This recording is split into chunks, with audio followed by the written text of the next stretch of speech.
Caleb Mercer tore the letter open with hands that hadn't stopped shaking since the train pulled away empty. 3 weeks of waiting. 3 weeks of reading her words until the ink nearly faded from his fingers. Clara Whitmore had promised, and promises meant something to a man who had so little left to believe in. He walked to the center of that platform and looked every laughing face dead in the eye. "She didn't leave me," he said, loud enough for all of Red Hollow to hear. "Something happened to her, and I'm going to find her." Before we ride into this story together, if this is your first time here, please subscribe to this channel and hit that notification bell so you never miss a single story. And when you're done watching, drop a comment and tell me what city you're watching from. I want to see just how far this story has traveled. Now let's begin. The summer of 1887 had been dry and hard in Red Hollow, Wyoming, the kind of season that cracked leather and split the lips of men who worked from sunup to dark without complaint. Caleb Mercer was that kind of man. He didn't talk much about himself. He didn't have to. His hands told the story rough as saddlebark, scarred from wire and fence post, calloused in places that soft men never touched. He ran 300 acres north of town, and he ran them alone, because life had not seen fit to offer him any other arrangement. Until the letters started coming, it had begun 6 months earlier through a respectable correspondence agency out of Chicago. Caleb hadn't been looking for a wife, not exactly. He'd been looking for something harder to name, some proof that the life he was building out here in the high country was worth building. Some voice other than the wind and the horses and his own stubborn silence. His neighbor, old Herschel Boone, had suggested the agency in a roundabout way, the way men of that generation suggested anything personal sideways, without looking at you, while pretending to fix something that wasn't broken. "Ain't nothing wrong with writing to a woman," Herschel had said, elbows deep in a fence post. "Ain't nothing shameful about it neither. Just words on paper, Caleb. See what comes back." What came back was Clara Whitmore. Her first letter was short and careful. She introduced herself as a woman of 31 from Boston, well-educated, experienced, household account-keeping and administration. And as she put it with a frankness that made him read the line 3 times, not under any illusion that a frontier life will be comfortable, but very much in earnest about building one that is honest. He'd liked that word, earnest. He'd liked it so much he had to set the letter down and walk outside for a minute before he could write back. Over the following months, they exchanged 14 letters. Caleb counted them. He kept them in the drawer beside his bed, tied with a piece of cord he'd found in Clara's second letter, a small ribbon she'd slipped in as a kind of accident, or maybe not an accident at all. He never asked. Some things you let be. She wrote about her life in Boston. About the family she'd lost her father first, then her mother 2 winters later, and about the arrangement she'd fallen into afterward, working for a man named Nathaniel Voss, who had been a business associate of her father's. She didn't speak ill of him directly in those early letters. She was careful. Caleb noticed that the careful way she said things, as if she'd learned to measure every word before it left her mouth. He noticed it, and he filed it away in that quiet place where he kept the things that mattered. He wrote to her about the ranch, about the way the light hit the valley in October when the aspens went gold, about the horse he'd lost the previous winter to colic and how that grief had sat heavier on him than he expected, about the empty chair at his kitchen table that he'd started thinking of, somewhere around their 5th letter, as hers. By the time they'd settled on her making the journey west, Caleb felt he knew Clara Whitmore better than he'd known most people he'd lived beside for years. That wasn't sentiment. That was just the truth of honest letters between 2 people who'd decided to stop hiding. She was supposed to arrive on the morning train on the 14th of July. Caleb was at the station an hour early. He'd polished his boots, something he did almost never, and brushed his hat and shaved close with the good razor he kept for occasions that almost never came. He stood on that platform in the July heat, and he waited, and when the train came screaming around the bend and slowed to the stop in a long hiss of steam and dust, he watched every passenger step down. He watched until there were no more passengers. Clara Whitmore was not among them. For a moment he just stood there. The conductor moved past him with a stack of papers. A woman with 2 small children brushed his arm without apology. The noise of the platform voices, luggage, the stamp horses, all of it seemed to come from very far away. "You the fellow waiting on a mail-order bride?" said a voice behind him. Caleb turned. It was Denton Clay, who ran the barber shop 2 doors down from the general store, and who had never once in Caleb's memory said anything that didn't carry a barb in it somewhere. "I'm waiting on a woman," Caleb said evenly. Denton grinned at the 2 men beside him. "Well, looks like she changed her mind." There was laughter. Not just from Denton, from 3 or 4 others who'd been close enough to hear, men who probably hadn't meant to be cruel, but had never developed the discipline to choose otherwise when cruelty came easy. Caleb did not raise his voice. He turned to face Denton fully, and something in the set of his jaw made the laughter die faster than it had started. "She didn't change her mind," he said. "And I'd thank you to keep your mouth off a woman you've never met." He walked away from the platform without another word, but his hands weren't steady. He made sure no one saw that. He went to the station agent's window and asked about the passenger manifest. The agent, a young man named Ferris, who kept his collar too tight and always looked vaguely apologetic, shuffled through his papers with the kind of deliberate slowness that Caleb associated with people who were uncomfortable delivering bad news. "Miss Whitmore was listed on the manifest out of Denver," Ferris said at last. "She boarded in Denver. But we had a report this morning. There was a trouble on the mountain road near Miller's Pass. Private wagon, not the rail line.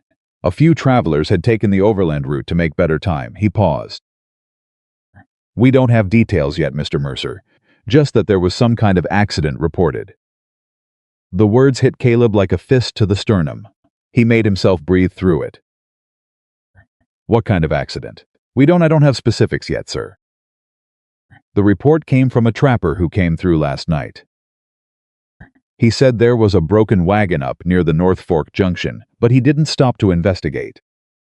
Thought it was abandoned." Caleb stood very still. "A broken wagon," he repeated. "Yes, sir, and no one went to look."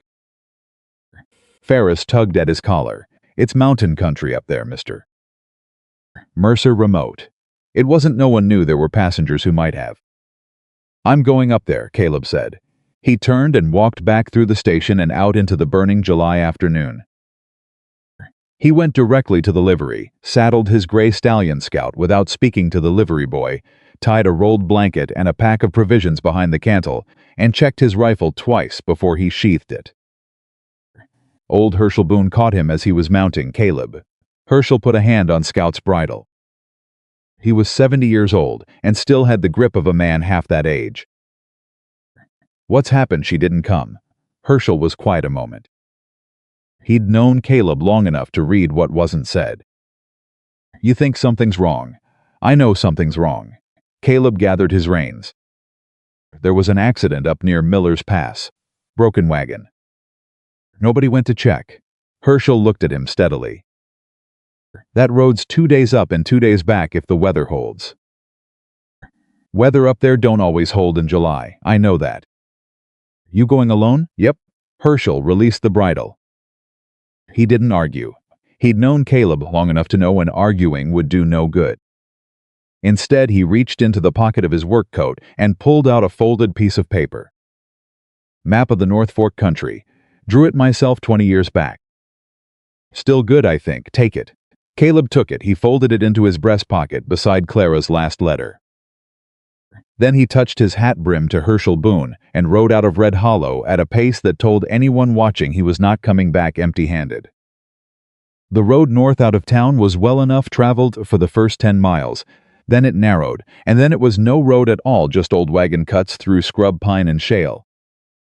Climbing steadily toward the high country where the air thinned and the shadows came early. Caleb rode through the late afternoon and into the evening without stopping. Scout was a sound horse, mountain bred, and he picked his footing without being guided, which was good because Caleb's mind was not on the footing. He was reading Clara's last letter again, not with his eyes, he had it memorized by then, but with the part of him that listened to what a person meant beneath what they said. She had written it 3 weeks before she was due to depart. It was the longest letter she'd sent, 4 pages in a small, precise hand, and it had an undercurrent to it that he'd noticed at the time and set aside as travel nerves. Reading it now in his memory, he heard something else. I want to be honest with you, Caleb, about what I am leaving behind. There are complications I have not spoken of directly, because I did not wish to burden our correspondence with shadows that may not follow me west. But I believe a man who has written to me with the honesty you have shown deserves the same in return. Mr. Voss has made it clear he does not consider my departure a settled matter. He refers to an old agreement one I signed in grief, shortly after my father's death, when I was not thinking clearly, and he was, I believe, thinking very clearly indeed. I do not know yet whether that agreement carries the weight he believes it does. I only know that I am coming to Wyoming, whatever he believes, because I have made a promise to you and to myself, and I intend to keep it. Please don't think less of me for the muddle I am bringing with me. I promise I am worth the trouble. He'd written back immediately. You are worth far more than the trouble. Come west. Whatever is behind you, we'll face it standing forward. He didn't know, when he wrote that, how literally he'd meant it. He made camp just below the timber line when the light finally failed completely. He built no firewood was scarce, and he didn't want to use the time. He ate cold biscuits from his pack, watered scout at a creek he found by sound in the dark, and lay on his bedroll staring at a slutting with stars that the light pollution of any city would have killed. He thought about the wagon Ferris had mentioned, broken near the North Fork Junction. No one stopped to look. A trapper who thought it was abandoned. A woman who'd written 14 careful letters and slipped a ribbon into the second one, and said, I promise I am worth the trouble. You are, he said to the dark. I'm coming. He was back in the saddle before sunrise. The North Fork Junction was a place most people from Red Hollow avoided if they had any choice in the matter. It sat at the convergence of 2 mountain drainages, one that ran fast and clear from snowmelt, one that ran brown and slow through a meadow that turned to bog in wet seasons. Between them was a stretch of rocky track that old-timers called the Spine, a narrow ridge of shale with a long drop on either side, the kind of road that punished inattention and swallowed wheels. Caleb reached it by mid-morning of the second day. He smelled the wagon before he saw it. Not rot, it hadn't been there long enough for rot. But the sharp smell of broken wood, raw sap from a shattered axle, and beneath that something else. Canvas, burnt canvas, as if someone had tried to make a fire and put it out again. He rounded the last bend and saw it. The wagon had come off the Spine from the left side, where a section of the shale track had given way. It lay on its side in a shallow ravine below a road not far down, maybe 12 feet, but far enough that the fall would have been violent. The canvas cover was half stripped away. The left rear wheel had shattered completely, spokes scattered across the rock face. The provisions that had been loaded into the wagon bed were spread in a wide arc across the ravine floor. Caleb dismounted and tied Scout to a pine above the road, then picked his way carefully down the rock face. He moved methodically, the way a man moves when he wants the truth and is afraid of what truth he'll find. Clara's trunk was there, half open, a cascade of carefully folded clothing spilling from it. Her books, 3 of them, he recognized the titles from her letters, were scattered face down in the shale. An accounting ledger, its cover cracked, lay near the wheel. And on the inside of the wagon's collapsed canvas, someone had scratched 4 letters with what looked like a piece of broken harness buckle.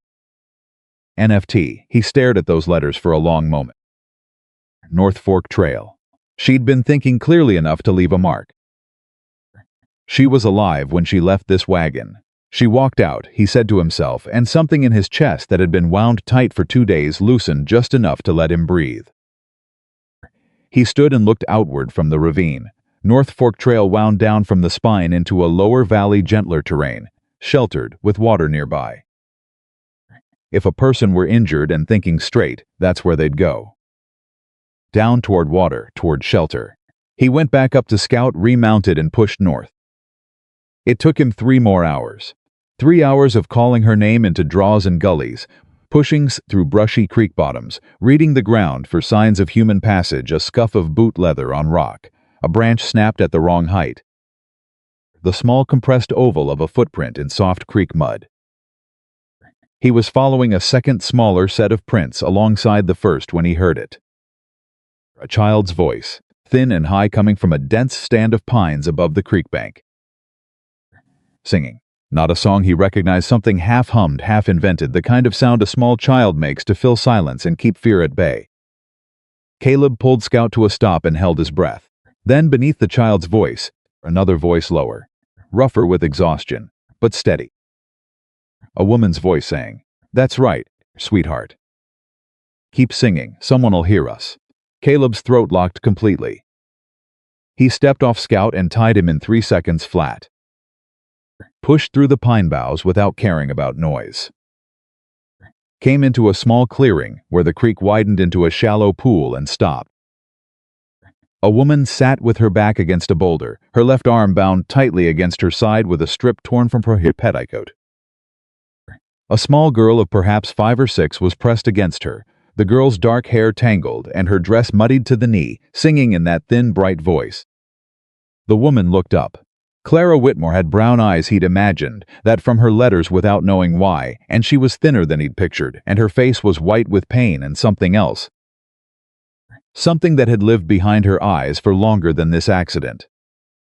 But when she looked at him, she didn't look like a woman who needed saving.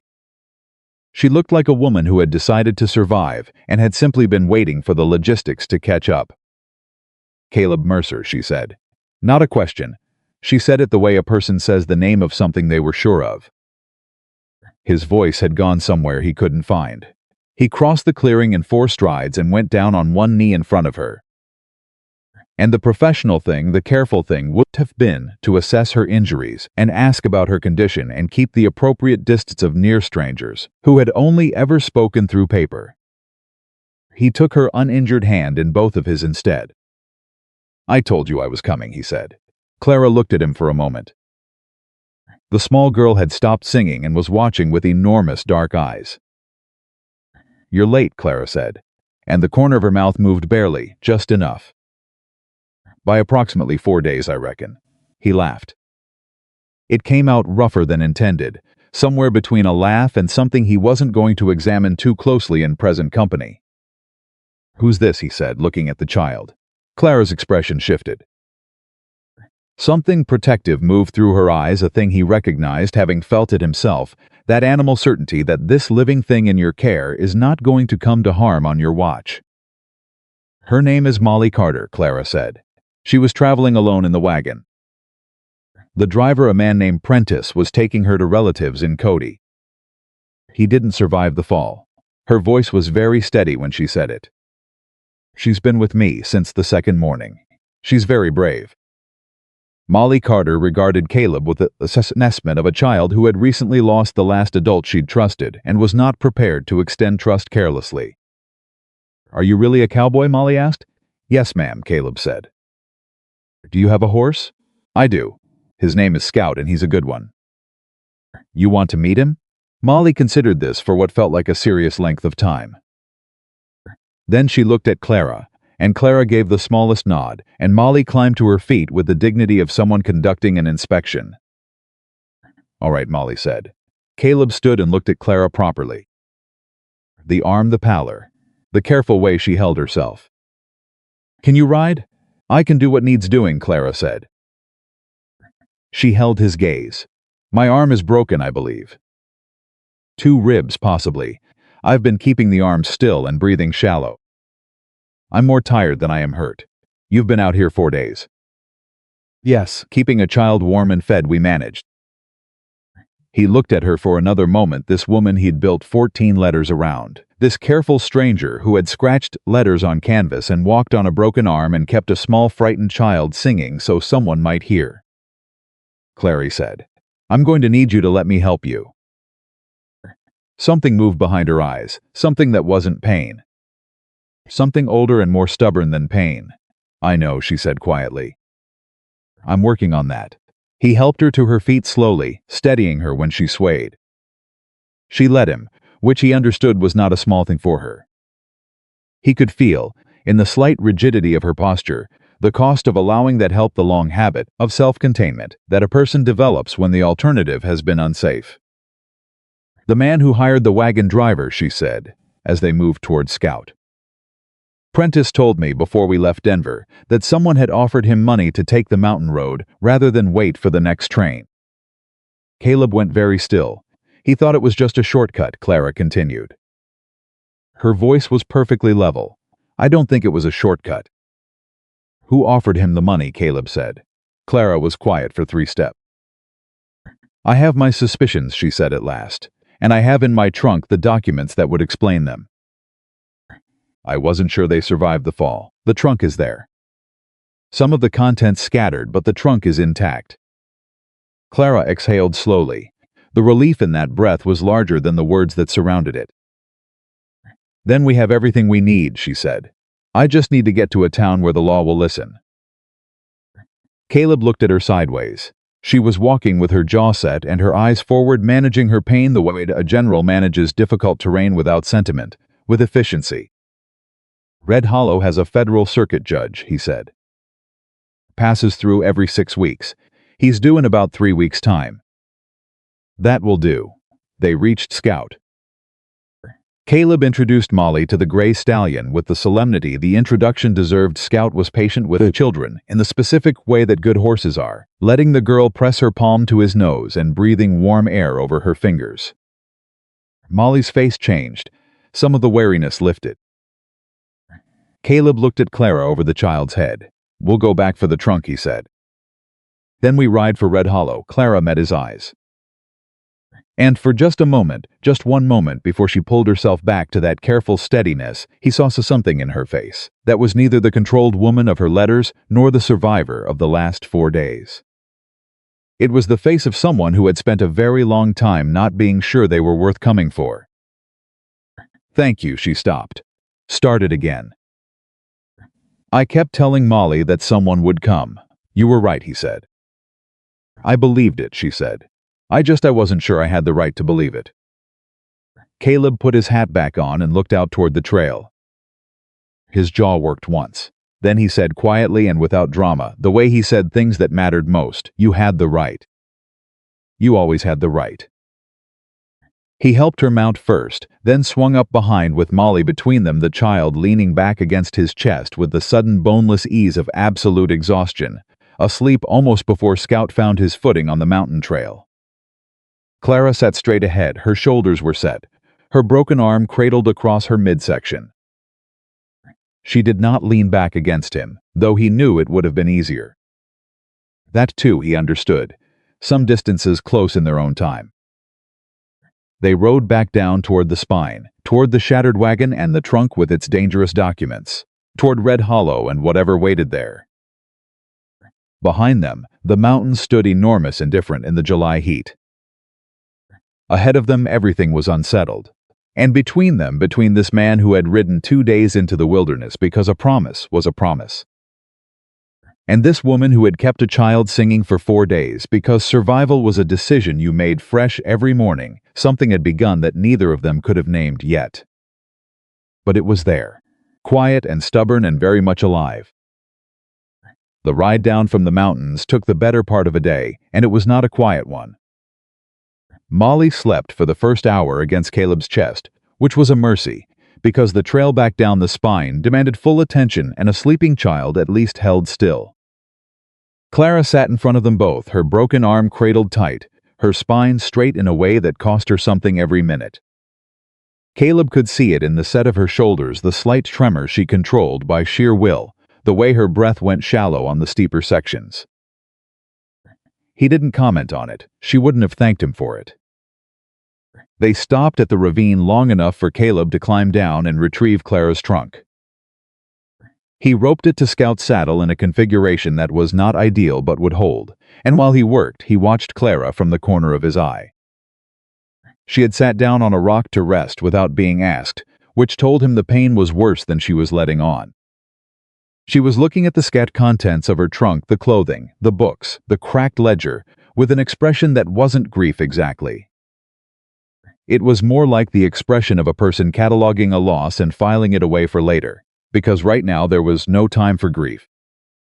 Molly had woken up and was crouched about a patch of wildflowers at the ravine's edge, examining them with the intense focus of a child who had processed the previous 4 days in her own private way and arrived at something resembling equilibrium.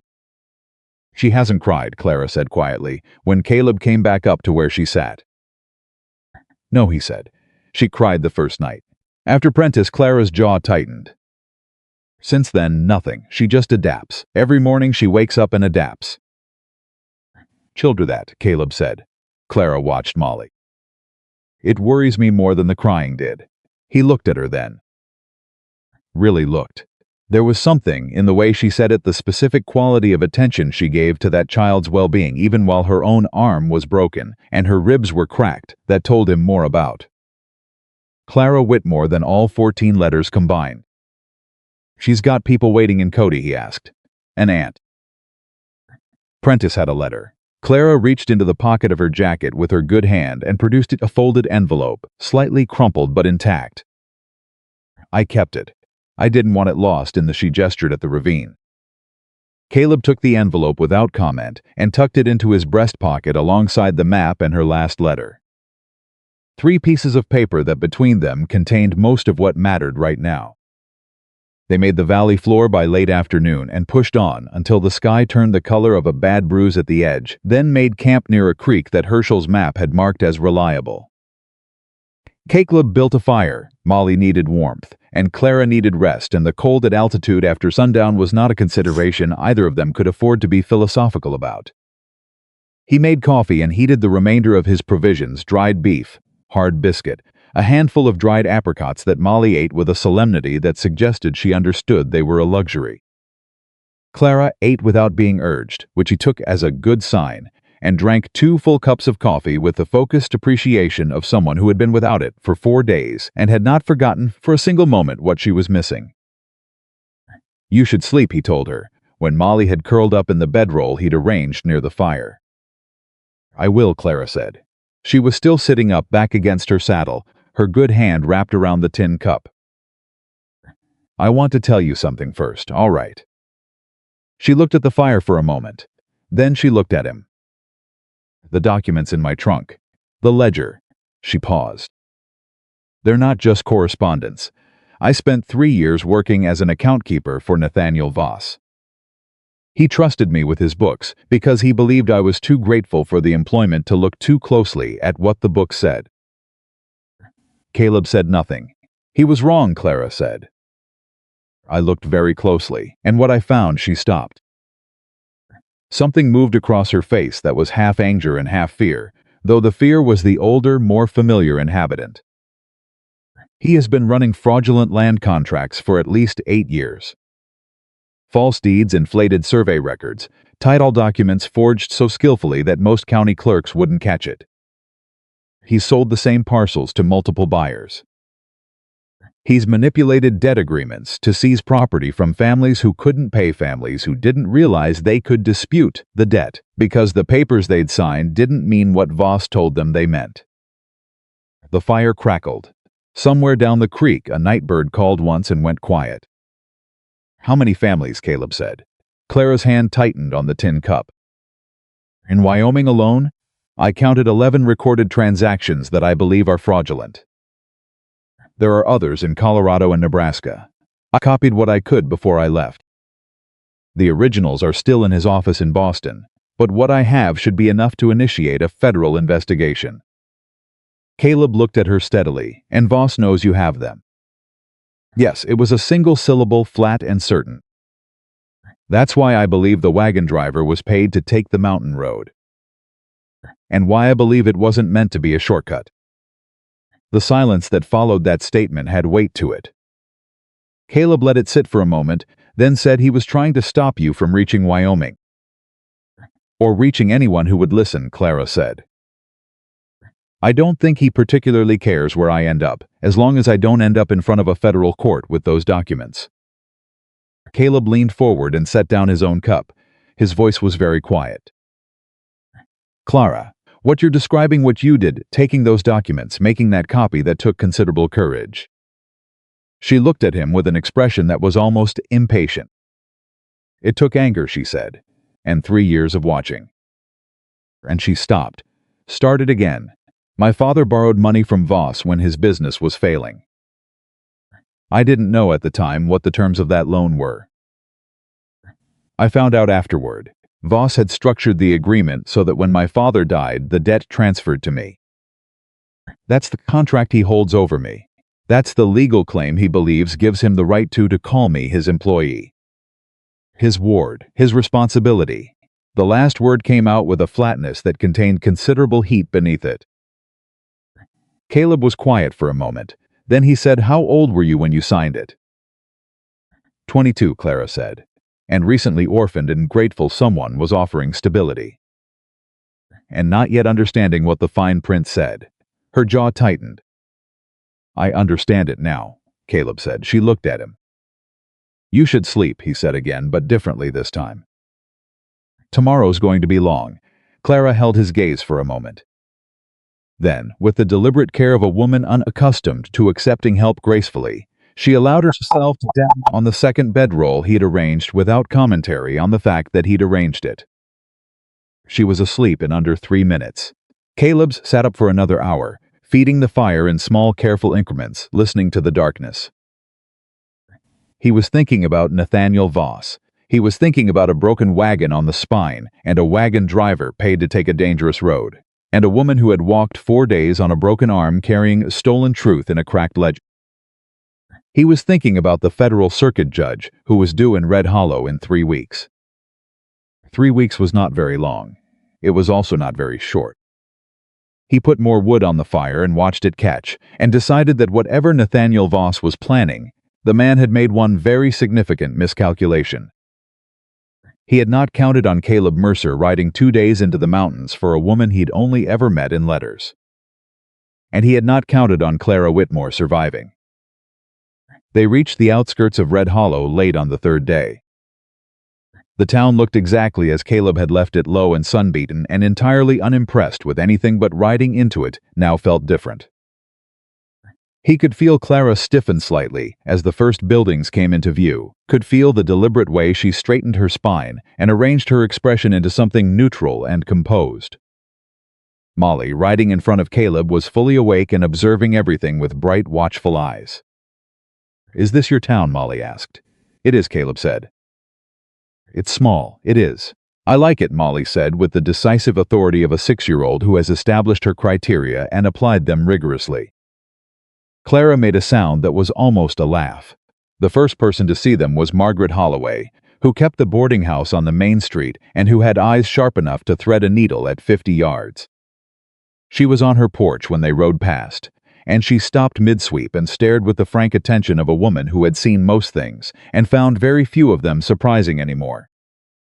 "Caleb Mercer," she called. "I did," he said without stopping. Margaret set her broom against the porch rail and came down the steps. "Lord above," she said, looking at Clara's bound arm and the child in the roped trunk. "What happened up there?" "Wagon accident," Caleb said. "She needs a doctor and a room." "She needs more than that by the look of her," Margaret said bluntly but not unkindly. She looked at Clara directly. "You're Clara Whitmore?" "I am," Clara said. Margaret Holloway assessed her for approximately 3 seconds. Then she said, "You got more spine than most men I know, coming all this way." "My house has a room with a proper bed and a door that locks." "You'll take it." Clara blinked as if the directness of the offer momentarily bypassed her usual caution. "Thank you," she said. "That's yes. Thank you." Denton Clay was standing in front of the barber shop when they passed it. He saw Caleb. He saw the woman on the horse and the child and the trunk. Something complicated moved across his face. He opened his mouth. Caleb looked at him. Denton Clay shut his mouth and went back inside his shop. Doc Halverson set Clara's arm that evening in Margaret Holloway's boarding house, in the room with the locking door. He confirmed 2 cracked ribs, the broken arm, and a collection of bruising that made him shake his head in a way that was more admiring than sympathetic. He gave her something for the pain that she took only after establishing that it would not make her confused, and then he asked how she'd managed the arm for 4 days without setting it. "I kept it still," Clara said. "You kept it still," Doc repeated. And I used the wrapping from a spare petticoat. I've read about field splinting. Doc Halverson looked at her over his spectacles for a moment. Then he said, I've had grown men holler to wake the county with less injury than you're carrying. He packed up his bag. Rest. Eat. Don't lift anything heavier than a coffee cup for 6 weeks. I have some business to attend to first, Clara said. After the business, Doc said, rest and eat. When he was gone, Clara was alone with Caleb for the first time since the mountain. Molly had been fed by Margaret and was asleep in the next room, boneless with the specific unconsciousness of a child whose body had finally called in a debt. Clara was sitting on the edge of the bed. Her arm was properly set and splinted now, and the pain medication had taken some of the white from her face, but she still held herself with that contained precision, as if even now, even here, she was maintaining the posture of a woman who did not need looking after. Caleb stood near the door with his hat in his hands. He said, I should let you rest. In a moment, Clara said. She looked at her good hand in her lap. I want to ask you something. All right. Why did you come, she said. It wasn't an accusation. It was a genuine question, the kind a person asks when they've had 4 days in the wilderness to examine their assumptions and found some of them uncertain. You could have everyone in this town told you I'd simply changed my mind. You could have believed that. Caleb considered the question seriously, the way it deserved to be considered. Your letters, he said finally. A person who writes the way you write doesn't say things they don't mean. You said you were coming. You meant it. Something must have happened. That's all. Logic, and he stopped. Turned his hat once in his hands. And I had put that chair at the kitchen table, he said, in a voice that was slightly rougher than he'd intended. I'm not in the habit of doing that for strangers. Clara was quiet for a moment. Then she said the letters meant a great deal to me. More than I said in them, probably. To me too. She looked up at him. I want to be clear about something. What I'm facing with Voss, it may be complicated. It may take time. It may not. I don't want you to feel that you've brought something onto your ranch that you didn't bargain for. Clary said. So am I. He met her eyes. I told you in a letter whatever's behind you, we face it standing forward. I meant it. That offer doesn't expire because the road got rough. She held his gaze for a long moment. Something in her face shifted very quietly, the way a lock shifts when the right key finds it. Get some rest, he said. We'll start in the morning. He was at the door when she said quietly, Caleb. He turned. Thank you, she said, for coming, for she paused. For meaning what you wrote, he nodded once, put his hat on, and went out into the hall, pulling the door gently shut behind him. He stood in the hallway for a moment in the dark, and something settled in him that had not been settled in a long while. Then he went downstairs, and the business of the morning began to arrange itself in his mind. The next 2 days moved fast. Caleb went to see the town's lawyer, a man named Aldous Price, who had a small above-the-feed store and a reputation for being the only attorney within 40 miles who was not in anyone's pocket.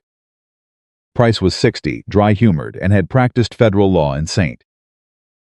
Louis before something unspecified had led him to Red Hollow. He listened to what Caleb laid out Clara's documents, the nature of the fraud Voss had been running, the contract that supposedly bound Clara to him, with his hands folded on his desk and his eyes very attentive. When Caleb finished, Price was quiet for a moment. Then he said the contract is the first thing. If it's structured the way you're describing, debt transferred on death of the original signatory, binding the heir, that's the kind of arrangement that's ethically repugnant, but sometimes technically legal. Depending on the jurisdiction and the language. He paused. I'll need to see the actual document. She has a copy, Caleb said. Voss holds the original in Boston. A copy may be enough to identify its weaknesses. Price picked up his pen. The fraud documents are a separate matter, and frankly a more powerful one. If what you're describing is accurate false land titles, multiple sales of the same parcel, forged survey records, that's federal territory. Land fraud on that scale falls under U.S. federal statute. The Circuit Judge Harlan, I believe, who is due here in 3 weeks, is the right court. I've appeared before Harlan. He's not impressionable, and he's not corrupt. He'll hear it. Caleb nodded. What do we need to do between now and then? Price looked at him over his spectacles with a slight expression that Caleb couldn't quite read. We, the lawyer repeated. Miss Whitmore is at Margaret Holloway's with a broken arm, Caleb said evenly. She'll be well enough to meet with you in a day or two. But until then, I'm asking on her behalf. Price considered this. She'll need to make that authorization explicit herself, he said. I won't take instruction secondhand on a matter like this. But assuming she does, he made a note. We compile the documents. We prepare a formal complaint. We send a telegraph to the federal marshal's office in Cheyenne. And we wait for Harlan. He looked up. We also need to consider that Nathaniel Voss is probably not going to wait quietly in Boston. I know, Caleb said. He'll come here, Price said. Or send someone. A man who's orchestrated what you're describing. He doesn't let evidence walk out the door without following it. I know that too, Caleb said. Price set down his pen and looked at Caleb with a directness that had nothing performative about it. Mr. Mercer, I appreciate a man who comes in here knowing what he's facing. But I want to be plain with you. What you're describing is not a simple property dispute. This is a man with money and lawyers and probably friends in inconvenient places. The next 3 weeks may be uncomfortable. I've had uncomfortable before, Caleb said. Yes, Price said, looking at him with something that might have been respect. I believe you have. Clara met with Aldispress on the 3rd morning after their return. Caleb went with her not because she asked him to, but because she didn't tell him not to, and he had decided to interpret that as a form of invitation. Margaret Holloway came along as well, which had not been discussed but which felt, by the time they all arrived at Price office, entirely natural. Margaret Holloway had opinions about most things, and several of those opinions were useful. Clara laid the documents on Price's desk with her good hand, one by one. The ledger, the copied contracts, the survey records. The correspondence she had preserved letters between Voss and various county officials that she had transcribed by hand from the originals, working evenings in the small room he'd given her in his Boston house by lamplight, after the rest of the household was asleep. Price examined each item with meticulous care. He asked questions. Clara answered them. She was precise and organized and completely unemotional about it. She presented the evidence with the same efficient competence with which she had kept his books. And Caleb watched Price begin to understand something that Caleb had understood since the mountain clearing. This was not a woman who had stumbled onto information. This was a woman who had been building a case. Miss Whitmore, Price said at one point, looking up from a particularly detailed set of copied transactions. How long did it take you to compile all of this? 18 months, Clara said, from the time I understood what I was looking at. You did this while working for him? Yes, in secret. Obviously. Price looked at her for a moment. Were you afraid? The question seemed to catch her slightly off guard. She was quiet for just a breath. Then she said every single day she held Price's gaze. But the families he'd taken land from, they were afraid too.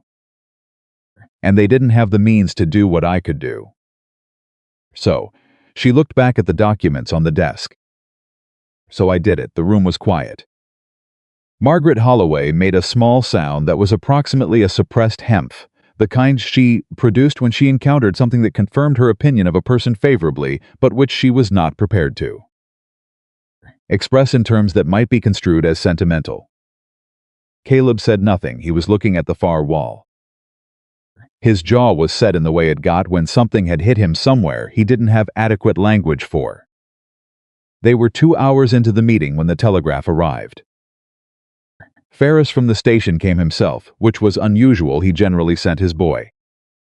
He knocked on Price's door with a slightly harried expression and handed the paper to Price directly. Price read it. His face did not change in any way that could be called dramatic, but something shifted in his eyes. Well, he said. Caleb looked at him. What is it? Price set the telegraph on the desk and slid it toward Clara. She read it.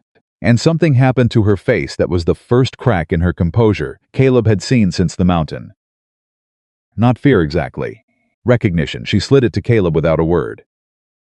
The message was from a telegraph office in Cheyenne. It had been sent by a man identifying himself as Nathaniel Voss's legal representative.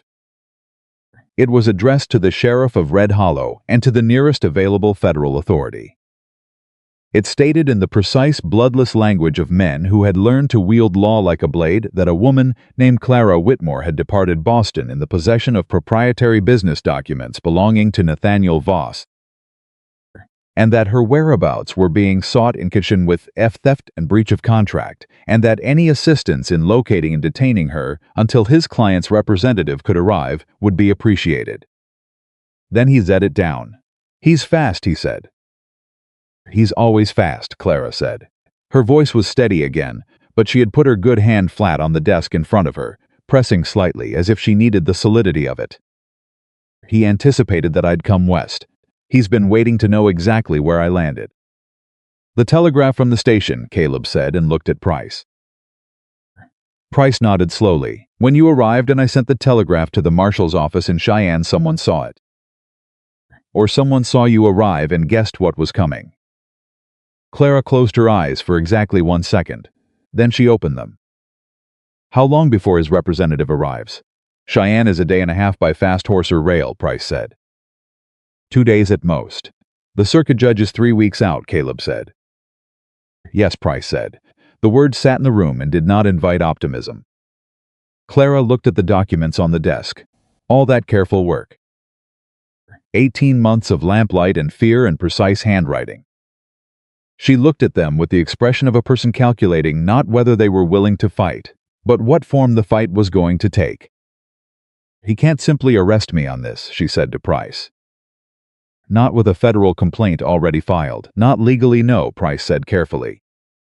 "But a man with the resources to send a representative 2 days by rail is not necessarily deterred by what he can or cannot do legally.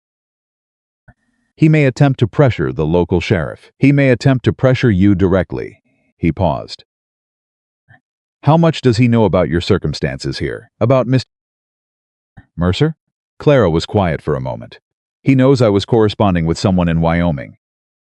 "He doesn't know who." Price looked at Caleb. "That may matter." "It may," Caleb agreed. He picked up his hat from the chair beside him, turned it once in his hands. Then he looked at Clara with an expression that had nothing complicated in it, none of the careful distance he'd maintained since the mountain, none of the measured restraint of a man unsure of his ground.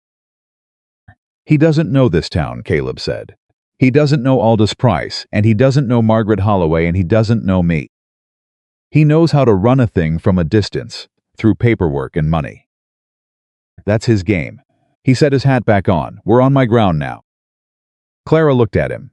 Something moved in her face, something that was not quite hope and was not quite relief, but was the precursor of both. The space where those things go before they dare to take their final form. "His representative will have papers," she said. "Papers can be answered with papers," Price said quietly. "That's rather the point of the federal complaint we've just filed." "And if he arrives before the judge?" Clara asked. Caleb stood. "Then we'll be ready for him." He said it simply, without theater, the way he said everything that mattered. And in the office above the feed store, with the July heat pressing against the windows and the documents spread on the lawyer's desk, and the telegraph from Cheyenne sitting among them like a lit fuse, Clara Whitmore looked at the man who had ridden 2 days into the mountains for the word of a person he'd never met, and she made a decision. Not the decision to stay in Wyoming. Not the decision about the ranch or the chair at the kitchen table, or any of the larger things that were still unresolved between them. A smaller decision, and in some ways a harder one. She decided to trust that the ground she was standing on was solid. For a woman who had been calculating every step for 3 years, that was not nothing. That was, in fact, everything. And somewhere in Cheyenne, a train was already loading. The train from Cheyenne arrived in Red Hollow on a Tuesday morning, 2 days and 4 hours after the telegraph. Caleb was at the station when it came in. He hadn't planned to be. He'd gone to check on the horses at the livery and found himself standing on the platform anyway. which he recognized as the kind of thing a man does when he knows trouble is coming and his body decides to stop pretending otherwise. The man who stepped off the train was not what he'd expected, and he'd expected something. His name, Caleb would learn within the hour, was Reginald Ashworth. He was perhaps 50 slight, with the careful grooming of a man who considered his appearance a professional tool. He wore a charcoal suit that cost more than most people in Red Hollow made in 3 months, and he carried a leather document case with both hands. The way a man carries something he knows is a weapon. He looked at the platform, at the town, at Caleb, who was watching him without pretending not to, and his expression said plainly that he had been to many places like this and had not been impressed by any of them. He went directly to the sheriff's office. Caleb gave him a 10-minute head start, then followed. Sheriff Walt Duggan was a man of 62 who had been sheriff of Red Hollow for 19 years and who had developed, over that time, a specific distaste for people who arrived from elsewhere with large expectations and small patience. He was behind his desk when Caleb came in, and Ashworth was in the chair across from him, and the document case was open on the desk between them.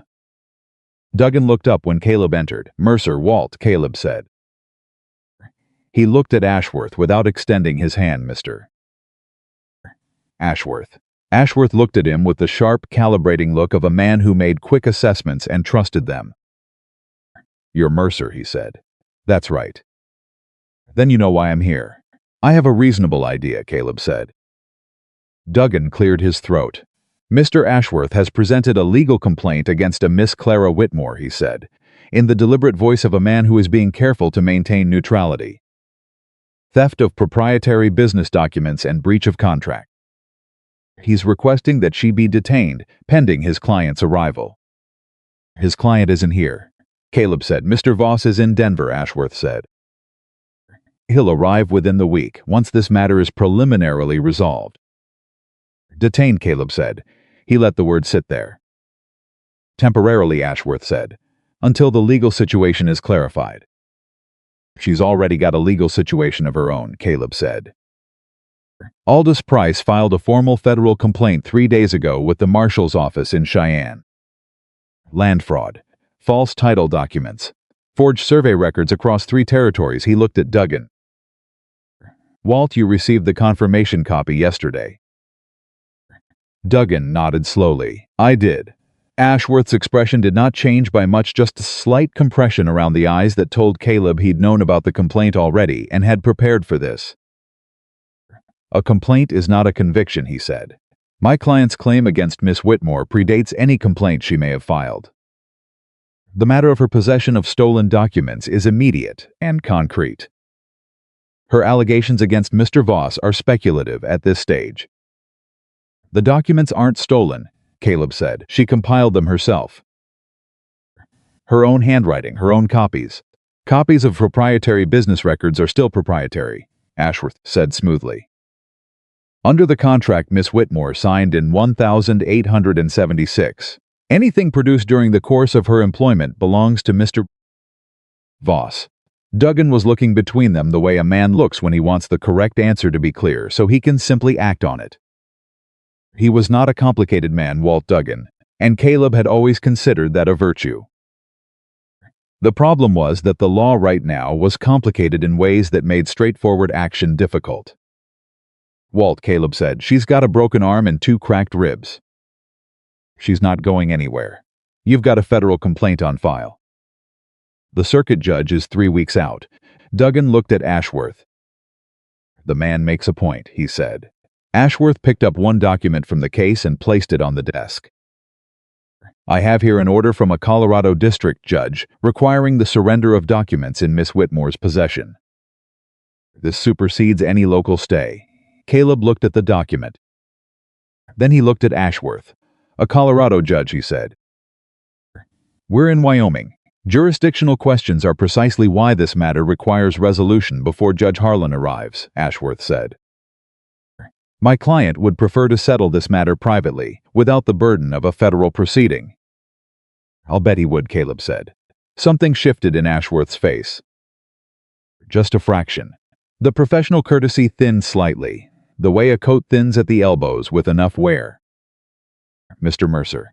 I understand you have a personal interest in this situation, but I would encourage you not to mistake that interest for legal standing. You are not Miss Whitmore's attorney. You are not her husband. You have no formal relationship with her whatsoever.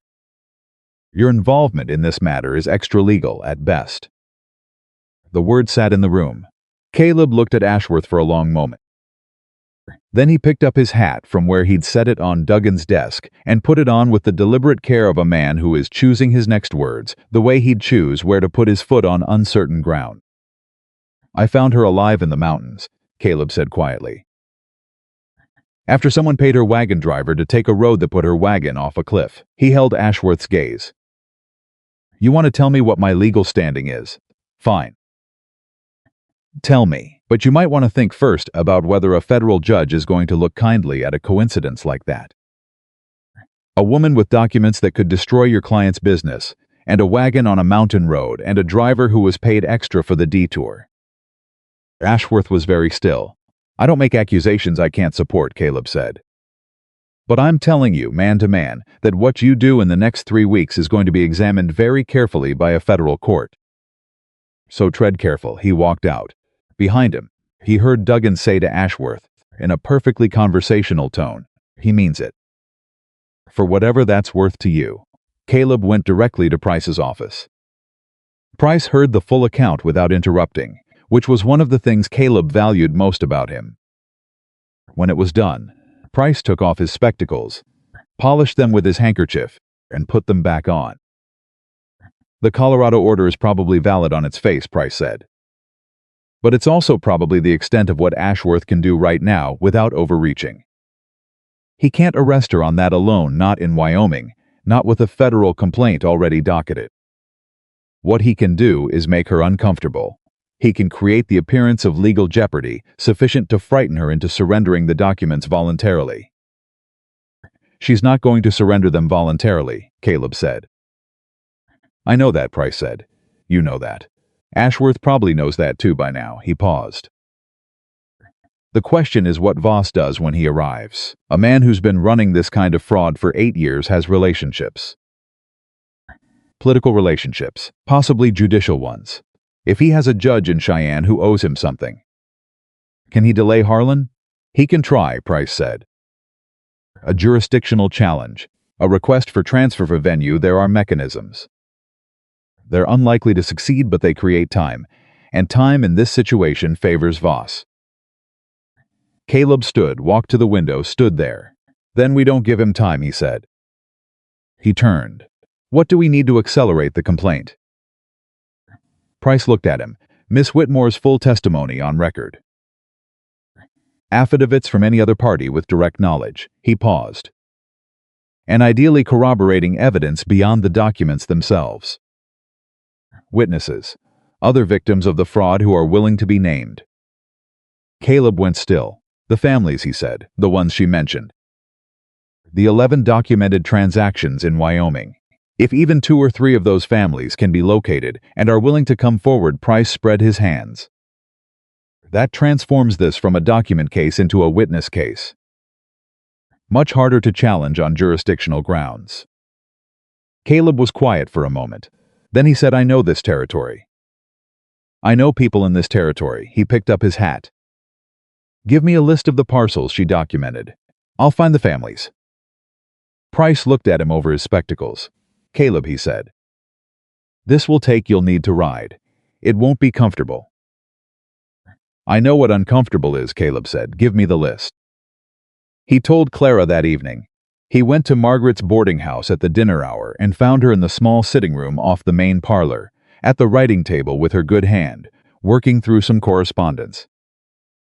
She had a cup of tea and a lamp and a determined set to her jaw, and she looked up when he came in with the expression of a woman who has spent a day in forced inactivity and found it considerably worse than the mountain. How did it go? She said. He sat down across from her and told her about Ashworth. All of it, the Colorado order, the conversation in Duggan's office, what Price had said about witnesses. Clara listened without interrupting. When he finished, she was quiet for a moment. Then she opened the accounting ledger on the table beside her and turned it to face him. She had marked 11 entries in ink, with a Sam aside each parcel numbers, location, the names of the buyers of record. I know the names, she said. I couldn't track all of them. But I know where most of these parcels are located. 3 of them are in Carbon County, 2 near Laramie. The others are scattered. I can ride Carbon County in 3 days, Caleb said. Laramie in 2 more. Clara was looking at him with an expression that had something complicated in it. She said, you have a ranch. I do, you've already been gone. Herschel Boone is keeping an eye on things, he said. He's done it before. This is different, she said. This could take weeks. It already has taken, you've given up, she stopped. Something moved across her face that was close to distress but turned sideways. Not distress for herself, for him. I didn't come here to cost you everything, she said quietly. Caleb looked at her for a moment. He chose his words the way he always did, slowly, without waste. I'm a man who spent 14 years building a ranch that was going to mean nothing if I spent the rest of my life sitting in it alone, he said. I'm not giving anything up, I'm making an investment. Clara held his gaze. Something behind her eyes shifted and then steadied, the way water settles after a stone. The families in Carbon County, she said. A man named Aldridge was one of them. He bought a parcel in good faith, paid 2 years of installments, then received a notice that the title was invalid and the land had already been deeded to another buyer. He lost everything he'd paid. He may have lost the land itself. I'll find him, Caleb said. He may not trust you, Clara said. He has no reason to trust anyone connected to any kind of legal. I'll find him, Caleb said again, and I'll tell him the truth. That's usually enough. Then, she said quietly, take the ledger. The annotations are clear. If you show him the entry with his name in Voss's hand. He'll understand, Caleb said. Clara nodded. She closed the ledger and slid it across the table. He picked it up and stood, and she said, before he could move toward the door, be careful. It was 2 words, simple, practical words, but she said them with a weight that was not simple or practical, and they both knew it.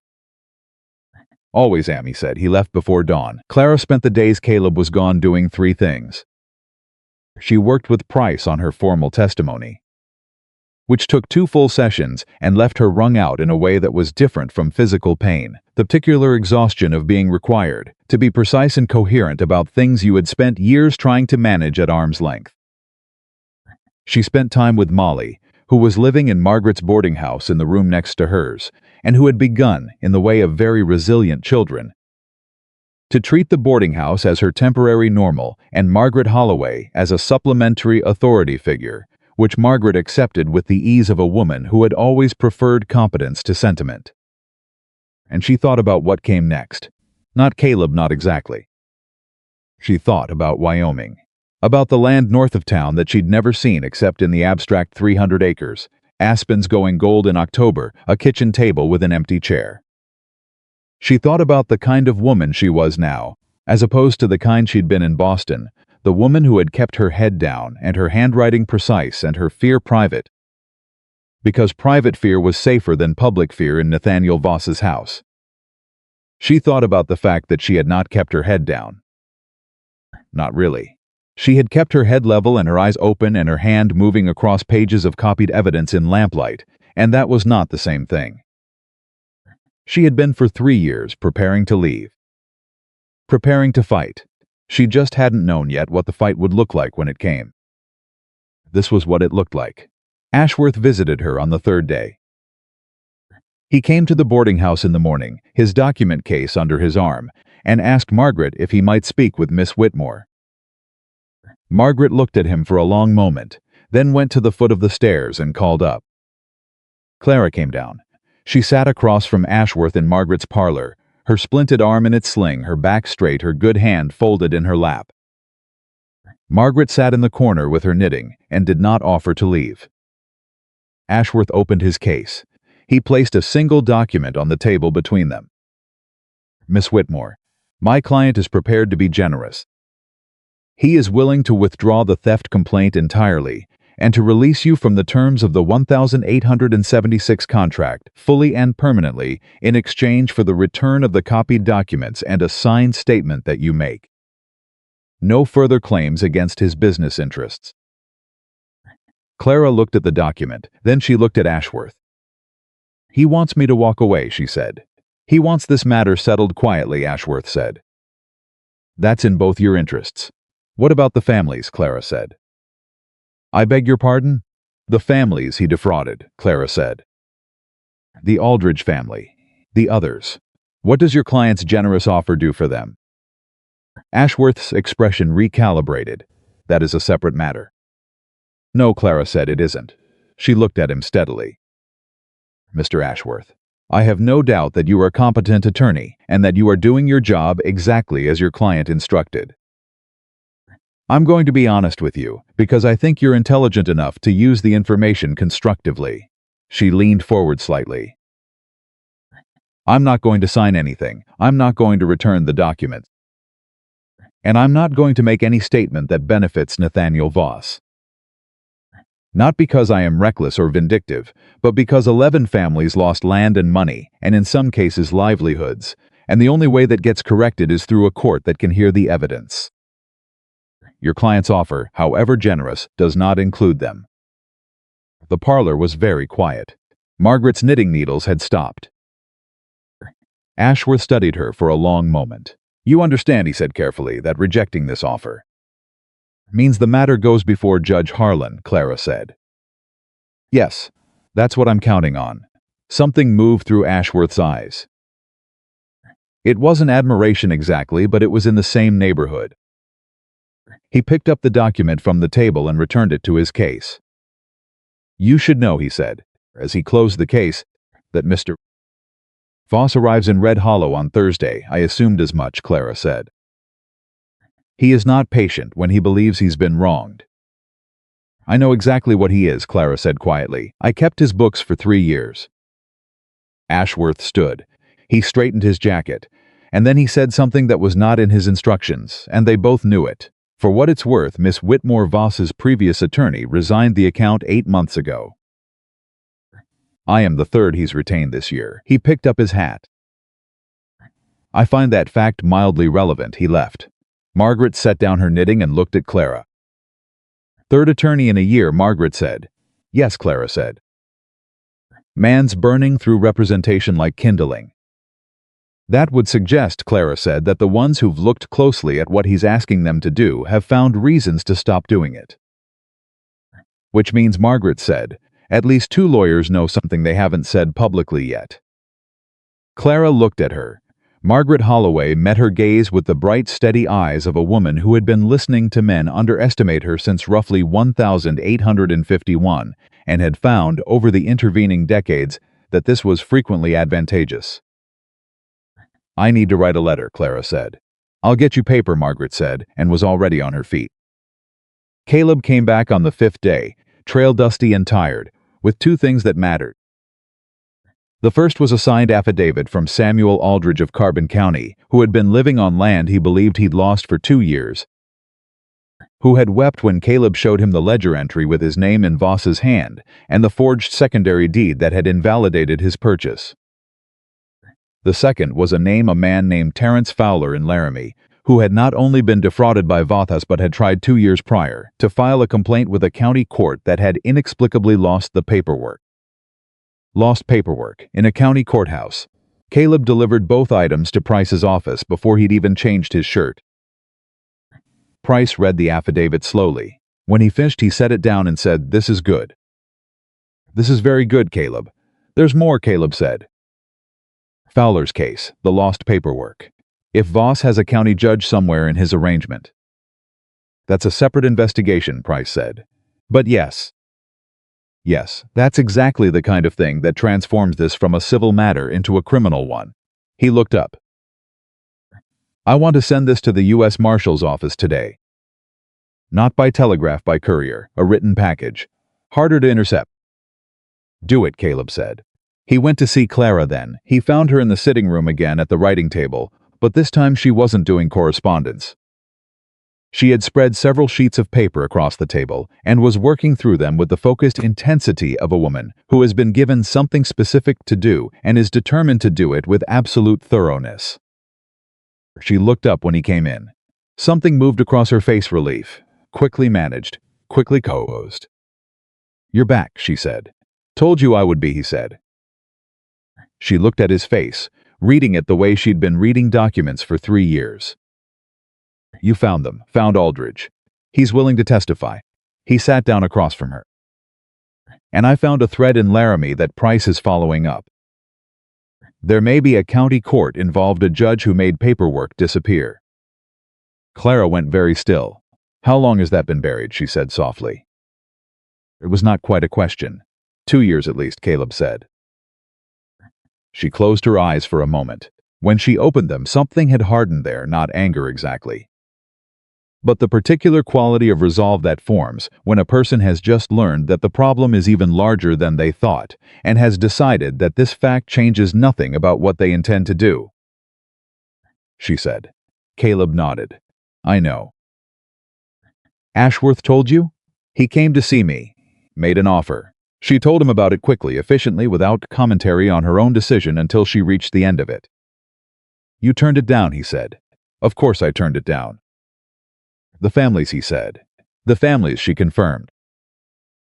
Caleb looked at her across the table, at the papers spread between them, at her splinted arm in its sling, at the expression on her face that had nothing defeated in it and nothing theatrical. Just a woman with a clear accounting of what was owed and who owed it and what it would cost to collect. "Thursday," he said. "Thursday," she said. 2 days away. Voss coming in person, which meant the stakes had shifted. A man sends lawyers when he's confident. A man comes himself when he's afraid that the lawyers aren't enough. The thought settled in the room between them. Then Molly appeared in the doorway. In her nightgown, she had the talent of appearing at dramatically significant moments that seemed to be a specific gift of small children and cats, and looked at Caleb with wide, serious eyes. "You came back," Molly said. "I," Caleb said. "Clara said you would," Molly said. She said it in the tone of a child, confirming that the laws of the universe were functioning as expected. She said you were the kind of man who means what he says. Caleb looked at Clara. Clara had the expression of a woman who had not intended that to be reported directly. "She's right," he said quietly.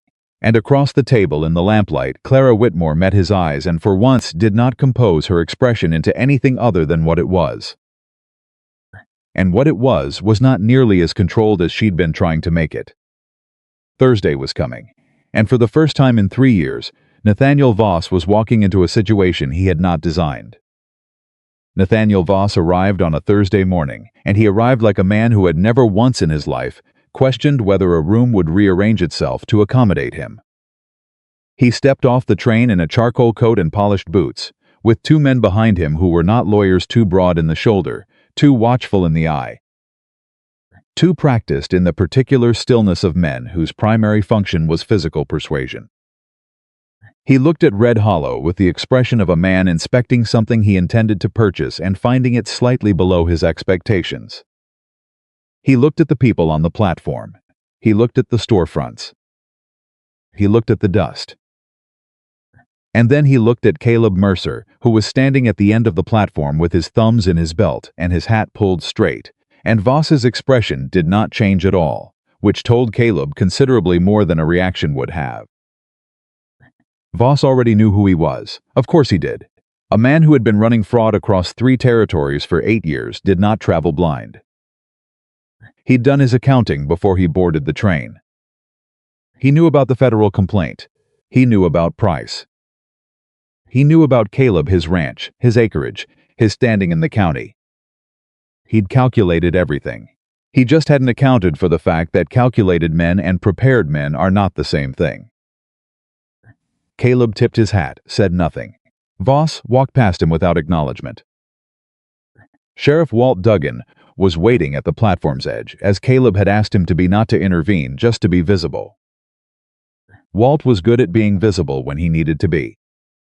He had the kind of presence that came from nearly 20 years of wearing a badge in a place where people paid attention to what a badge meant. Ashworth materialized from somewhere near the station building and fell into step beside Voss, leaning close and speaking in the low, quick manner of a man delivering a briefing. Caleb watched them go and then walked in the opposite direction, toward Price's office, where everything that mattered was going to happen. Price had received the previous evening 2 things. The first was a return telegraph from the U.S. Marshal's office in Cheyenne confirming that the formal complaint had been received and docketed, that a deputy marshal had been assigned to the case in anticipation of Judge Harlan's arrival, and that any party attempting to interfere with witnesses or remove evidence would be subject to federal obstruction charges. Price had read this telegraph 3 times and then folded it with the satisfaction of a man who has played a difficult hand well. The second thing was a letter.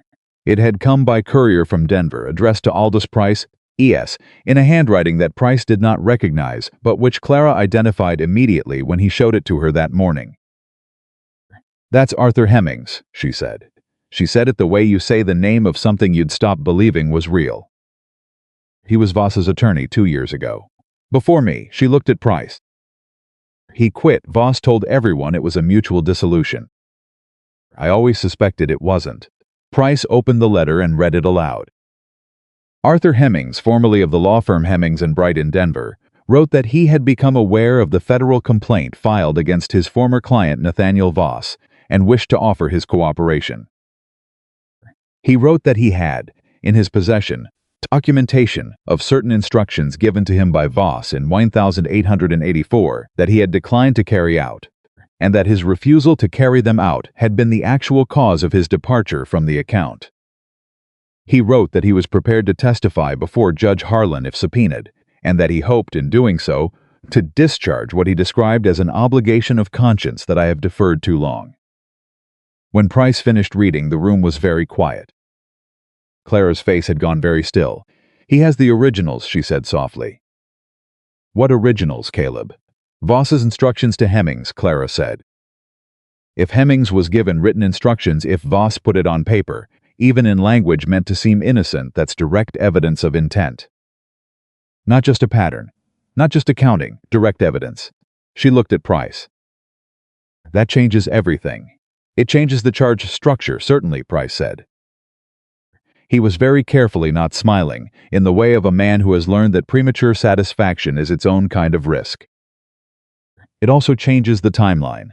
If Hemmings testifies, if his documentation corroborates yours, Voss isn't looking at civil fraud litigation. He's looking at federal criminal charges." The word criminal hung in the room like a bell that had just been struck. Caleb said, "How soon can you get Hemmings here?" "He's in Denver," Price said. 2 days by rail, if he's willing to move quickly." He looked at Clara. "Are you confident in his integrity? A former Voss attorney is not an uncomplicated witness." Clara thought about it. Actually thought, not just reacted. Caleb had noticed that about her. She didn't perform consideration. She performed it. "He refused to carry out Voss's instructions," she said. "That cost him a significant client, and probably more than that. Voss would not have let the relationship end quietly. Whatever it cost Hemmings to walk away, he paid it rather than do what Voss asked." She paused. "I think that's the most reliable indicator of a person's character we're going to find in this situation." "I'll telegraph him this morning," Price said. He did. And they settled in to wait. Voss moved into the Red Hollow Hotel, which was the only establishment in town that could be described as accommodating to someone of his specific expectations, and which met those expectations barely. He took the 2 best rooms. His men took rooms adjacent. Ashworth had a room down the hall. By noon on Thursday, the hotel had a particular atmosphere, the atmosphere of a place where people who work for someone else are waiting for instructions, and the someone else is deciding what the instructions are going to be. Caleb heard about it from Margaret Holloway, who heard about it from the woman who did the hotel's laundry, who had gone in to collect the previous week's linens and come out with a thorough account of the new guests and their demeanor. The big man in the charcoal coat, Margaret said, sitting in her kitchen while Clara ate breakfast, has been in his room all morning with the door shut, and his attorney, and the 2 large quiet ones have been sitting in the lobby not talking to anyone. "That's Voss," Clara said. She said it without inflection. "What's he like?" Margaret asked. She said it the way she asked most things directly, without apology for the directness. Clara was quiet for a moment. "He's intelligent," she said. "That's the first thing. He is genuinely intelligent, and he uses it the way some men use money as a lever. He makes people feel that understanding him is a privilege, and then he leverages the desire to maintain that privilege." She turned her coffee cup slowly in her hand. "He's very good at making arrangements seem reasonable." At the time. The contract I signed, I was 22 and grieving, and I genuinely believed when I signed it that he was offering stability. That was not an accident. He knew exactly what he was doing. Margaret looked at her steadily. "You don't hate him," she said. "It was an observation, not an accusation." "I'm angry at him," Clara said. "That's different. Hate is personal. What he did to me was not personal. I was useful. When I became dangerous, he tried to eliminate the danger. That's not personal. That's just what certain men do when they believe they are above consequence." She set her cup down. "The personal part for me is what he did to the Aldridge family. To Fowler. To the others. Those were people who had nothing to leverage with, and he took from them anyway. That part," she stopped. "That part I intend to make very consequential for him." Margaret sat back in her chair and crossed her arms and looked at Clara Whitmore the way she looked at things that had finally made sense to her. "You came west with more in that trunk than copies of his ledger," she said. Clara looked at her. "I came west with 3 years of very careful work," she said. "And a promise I intended to keep." Voss made his first move that afternoon. He did not come to the boarding house. He was too careful for that, too aware of optics, too practiced in the mechanics of pressure to apply it visibly. Instead, he sent Ashworth to call on Sheriff Duggan with an updated legal filing, a request for a formal seizure order covering the documents in Clara's possession, citing the Colorado District Court order, and a new affidavit from Voss himself testifying to the proprietary nature of the materials. Duggan received the filing. He looked at it for a long time. Then he sent for Price. Price arrived at the sheriff's office within 15 minutes, which was fast for a man of 60 who maintained a deliberate pace as a matter of philosophy. He read the filing, he read the affidavit. Then he looked at Duggan and said in the dry, careful voice he used when something required precision, "Walt, this is a state-level filing seeking seizure of materials, subject to a pending federal complaint. That is a jurisdictional conflict. You cannot act on this without creating a direct conflict with the federal docket."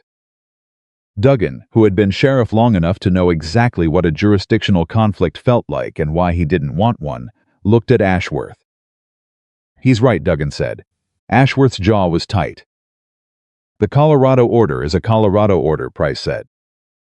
"We are in Wyoming. The federal complaint is docketed in a federal court. You're asking a Wyoming County sheriff to execute a Colorado state order on materials subject to federal jurisdiction. That's not a gray area, Mr. Ashworth. That's a very clear area that happens to be inconvenient for your client." Duggan set the filing on his desk with the deliberate finality of a man putting something in a drawer. "I'm not executing this," he said. "Not until the jurisdictional question is resolved." "Which means not before Harlan gets here." Ashworth picked up the filing.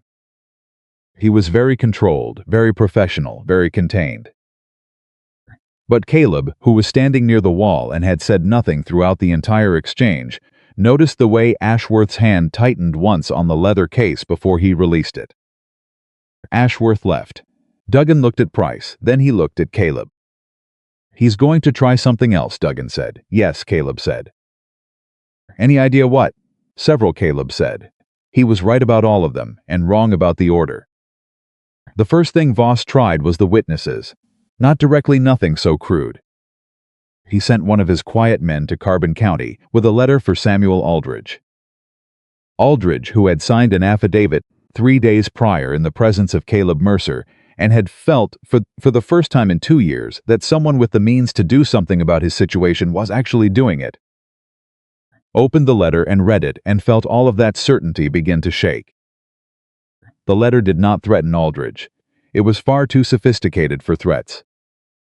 It reminded Aldridge in friendly language that his current residence sat on land whose title was still under dispute. It noted, helpfully, that the resolution of that title dispute would depend significantly on the outcome of any legal proceedings, and that a man who had publicly aligned himself with one side of a contested legal matter might find that alignment. Noted by whoever ultimately decided the title question. It wished him well.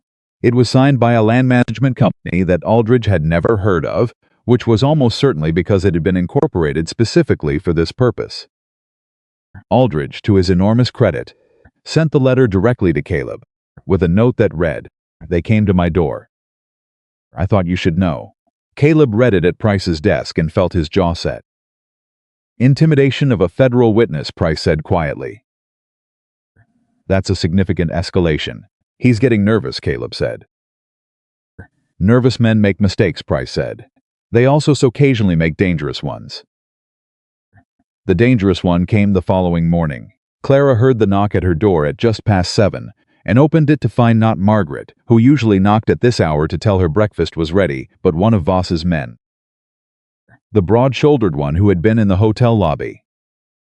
He was standing in the hallway of Margaret Holloway's boarding house with his hat in his hands and an expression of practiced neutrality, and he said, "Mr. Voss would like a word with you, Miss Whitmore. He's at the hotel." He says, a brief pause calculated. "He says he wants to settle this like the reasonable people he knows you both to be." Clara looked at him. Then she looked past him, because Margaret Holloway was at the end of the hall with her arms crossed, and an expression that made very clear she had been listening from the moment the knock landed. "Tell Mr. Voss," Clara said, "that if he has something to say to me, he can say it to my attorney." The man's expression flickered, just for a second. "He was hoping for something more private," he said. "I'm sure he was," Clara said. She held the door steady. "Good morning." She closed it. She stood on the other side of it for a moment, her good hand flat against the wood, and took one careful breath. Then she went to the writing table and wrote a note to Price that said, "Simply Voss is applying pressure directly. Please advise on next steps for accelerating Harlan's arrival, if that is possible." Also, has Hemmings replied? The answer to the second question came that afternoon. Hemmings had replied. He was coming. He would arrive Saturday by rail. He was bringing the original documents. Clara read Price's return note twice. Then she set it down and pressed her good hand flat on the table and sat very still for a minute, not because she was afraid, but because the magnitude of it required a moment of acknowledgement. 3 years of lamplight and fear and careful handwriting, and now a man she'd never met was coming from Denver with the original instructions in Voss's own hand, and Judge Harlan was 12 days away. 12 days. She could hold 12 days. Caleb came to see her that evening. He'd spent the afternoon with Duggan, reviewing what they knew about Voss's men and establishing quietly where lines were. Duggan had also sent a telegraph to the county marshal in Carbon County asking for temporary additional oversight in Aldridge's area, not a formal protective detail. Nothing that would escalate, just a presence. A visible reminder that the law existed in multiple locations simultaneously. When Caleb came into the sitting room, Clara was at the table with her ledger open and her good hand working. She looked up. "Hemmings is coming," she said. "I know," Caleb said. He sat down. "Price told me." "Yes." She looked at him. "You know what that means. When Voss finds out, he'll already know," Caleb said. "Or he'll know by Saturday morning. He has eyes on the station.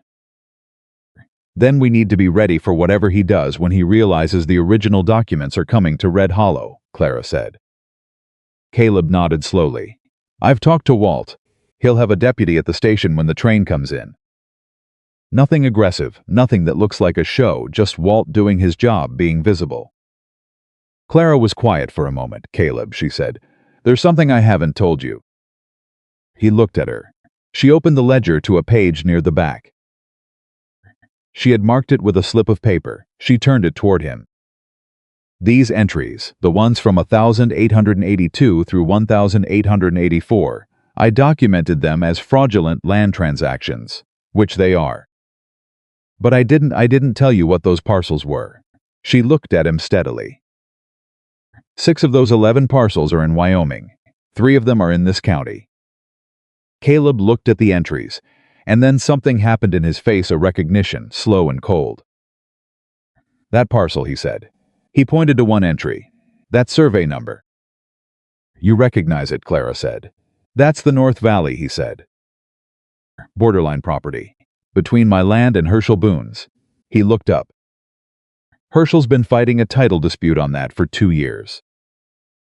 He told me he didn't understand it, that his deed was clear, that the county record didn't match. 'Cause Voss sold a false deed on that parcel, Clara said quietly. To a buyer in Nebraska who probably doesn't even know where Wyoming is.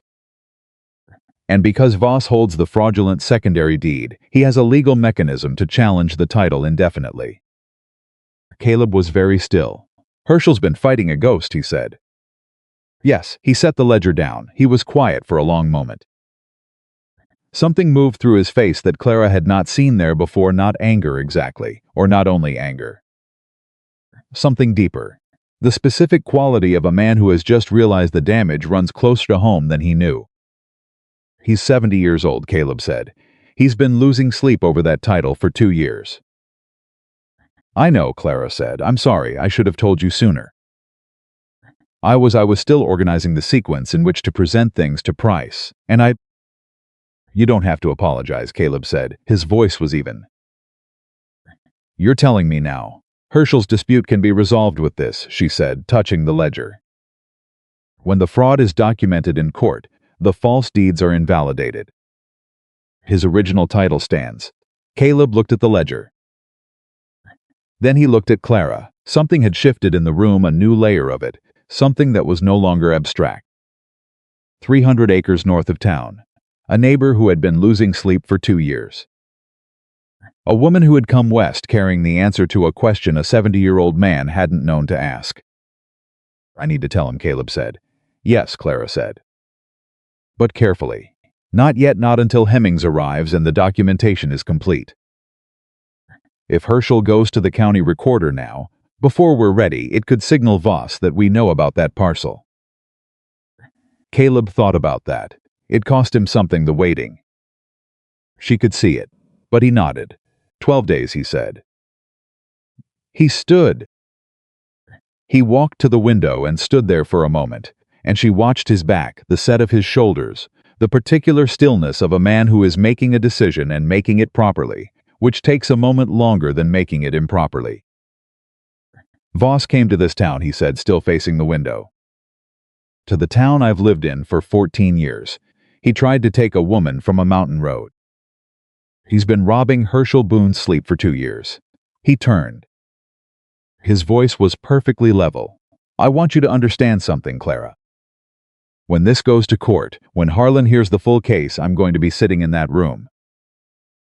Not because you need me there. You don't. You're the most capable person in this situation by considerable margin. But because I want Nathaniel Voss to look across that courtroom and understand exactly what he failed to account for when he sent that wagon driver up the mountain road. Clara looked at him for a long moment.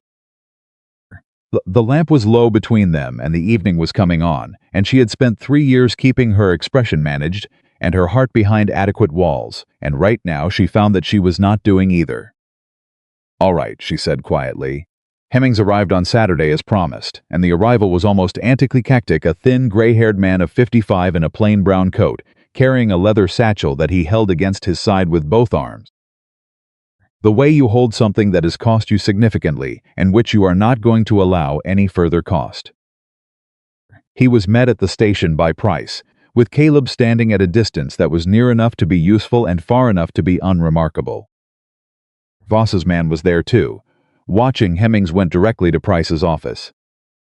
Caleb came in through the back. Clara was already there. Hemmings looked at Clara when he came in and stopped for just a moment. You're Clara Whitmore, he said. She said. I've heard about you, he said. Not from Voss, from colleagues. You were the one keeping his books. I was, she said. Hemmings set the satchel on Price's desk. Then you know better than anyone what's in here, he said. He opened the satchel and removed a bundle of documents, tied with legal tape, and set them on the desk. My instructions from Voss in 1884, he said, in his hand, on his letterhead. He asked me to arrange a title transfer that would have required forging a federal survey record. He made it seem like a standard correction of clerical error. He looked at the documents. It wasn't a standard correction. I looked at the original survey. The land didn't match. The numbers had been altered. He wanted me to formalize the alteration through my office, which would have given it the cover of legitimate legal process. He paused. I told him I wouldn't do it. He told me I was being oversensitive. I told him our professional relationship was concluded. He looked at Clara. I should have done more at the time. You're doing it now, Clara said. Hemmings nodded. He sat down. Price began to go through the documents with the methodical attention of a man assembling a very large and very significant puzzle, and Caleb stood near the wall and watched Hemmings, reading him the way you read a witness, not his words, but the tissue beneath the words, the thing that brought him here. The man was not doing this for absolution. He was too honest for that kind of self-serving narrative. He was doing it because it was the correct thing, and he had deferred it too long and could not defer it any longer. That was a simple motive. Simple motives were the most reliable kind.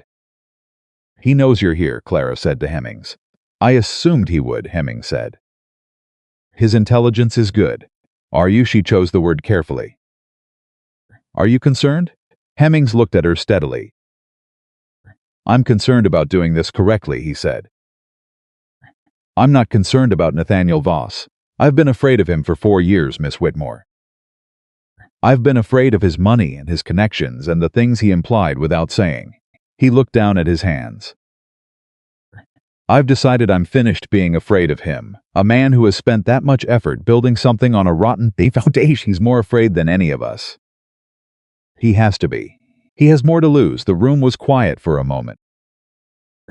Then Price looked up from the documents, and the expression on his face was the expression of a man who has just found the final piece of a structure and recognized that it holds.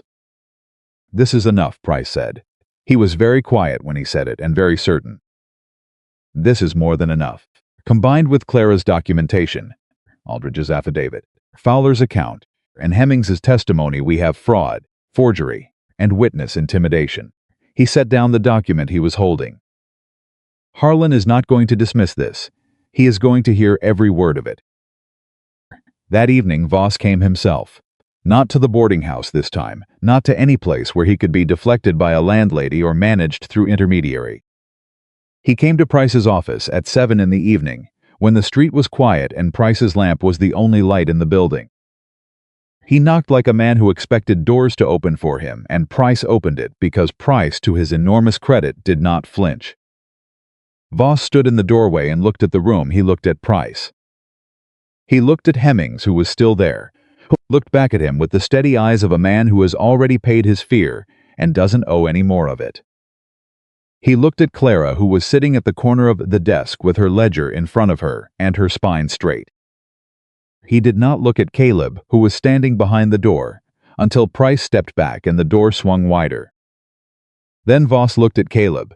He was in person exactly what his letters implied, a man of 60, well kept, with the practiced graciousness of someone who had used charm so long it had become a kind of armor. He had good manners and good shoes and the eyes of a person who had made calculations about other human beings for so many years that he had largely ceased to see them as anything other than variables. He looked at Caleb and he saw a rancher, a frontier man.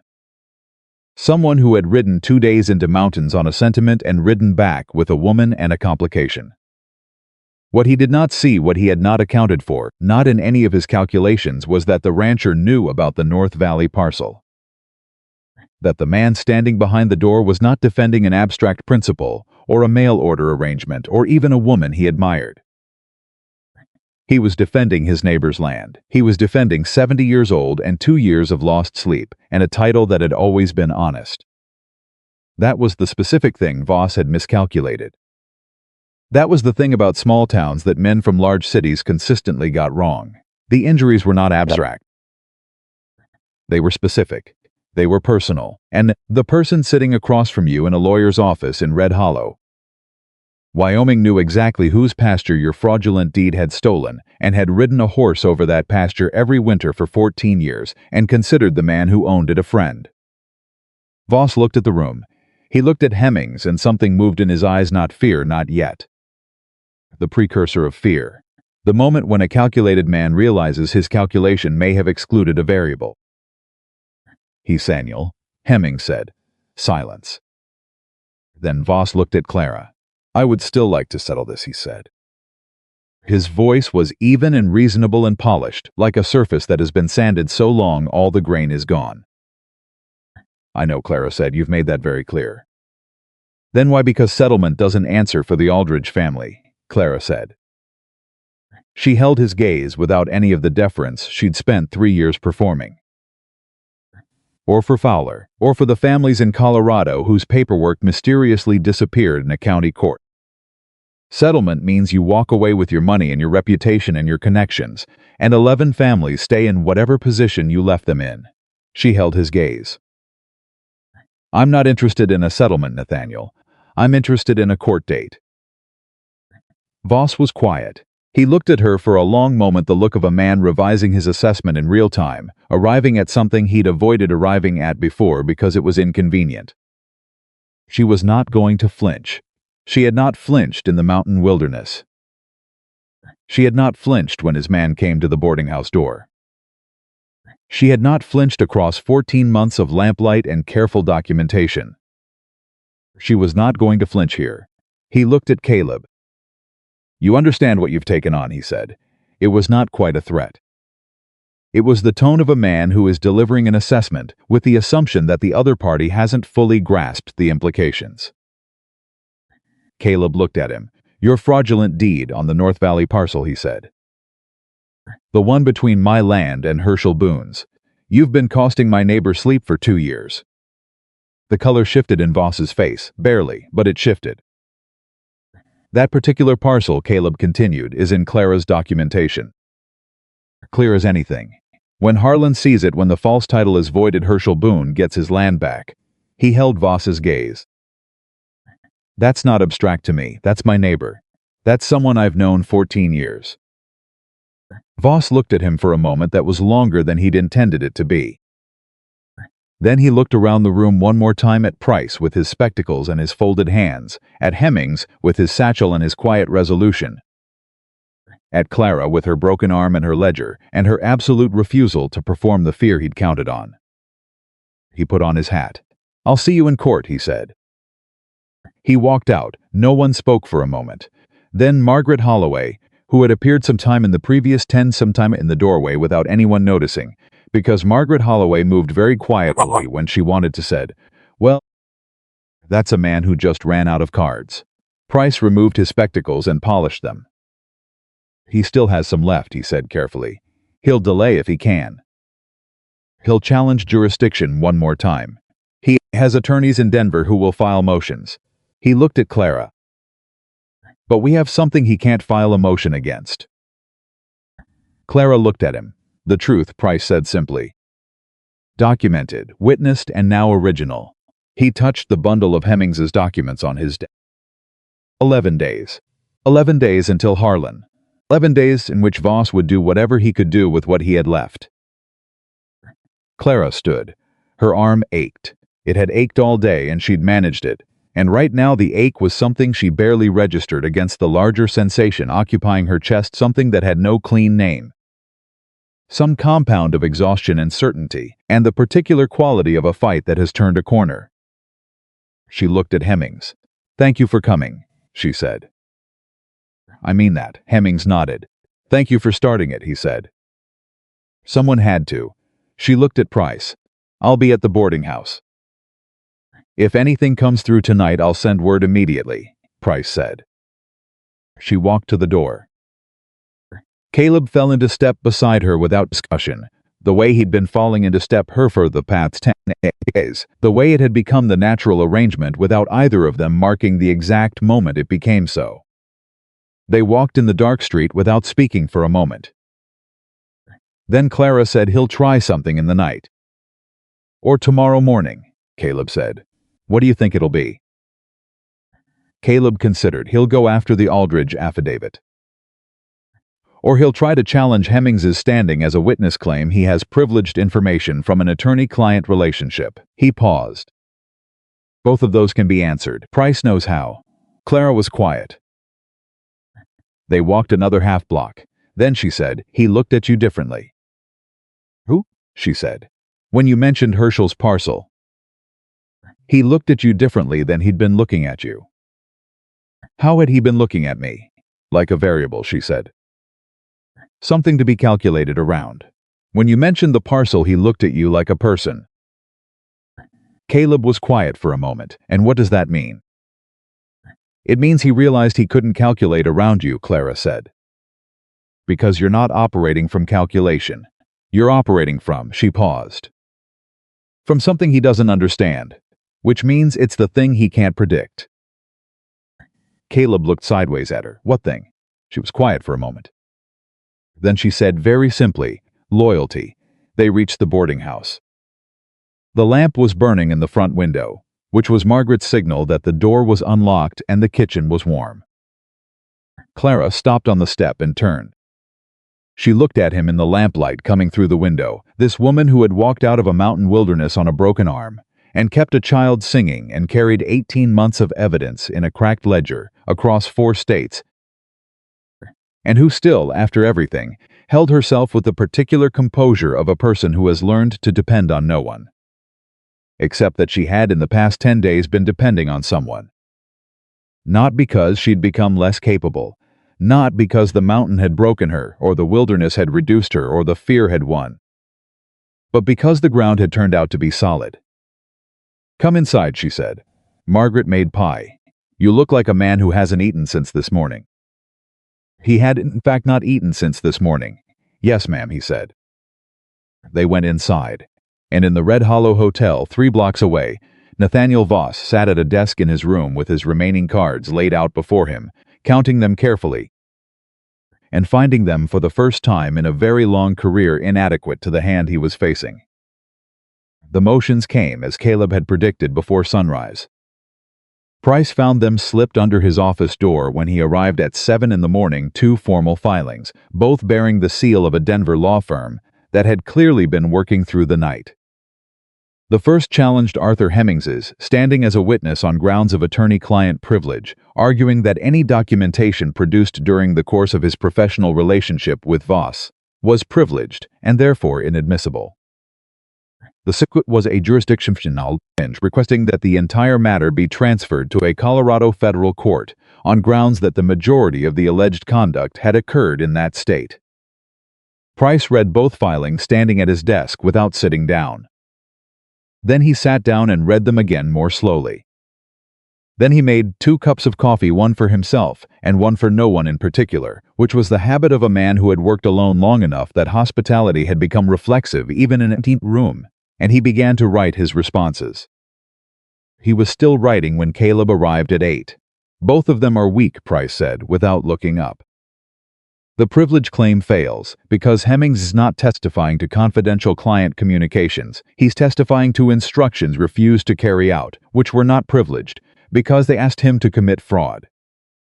A fraudulent instruction is not a protected communication.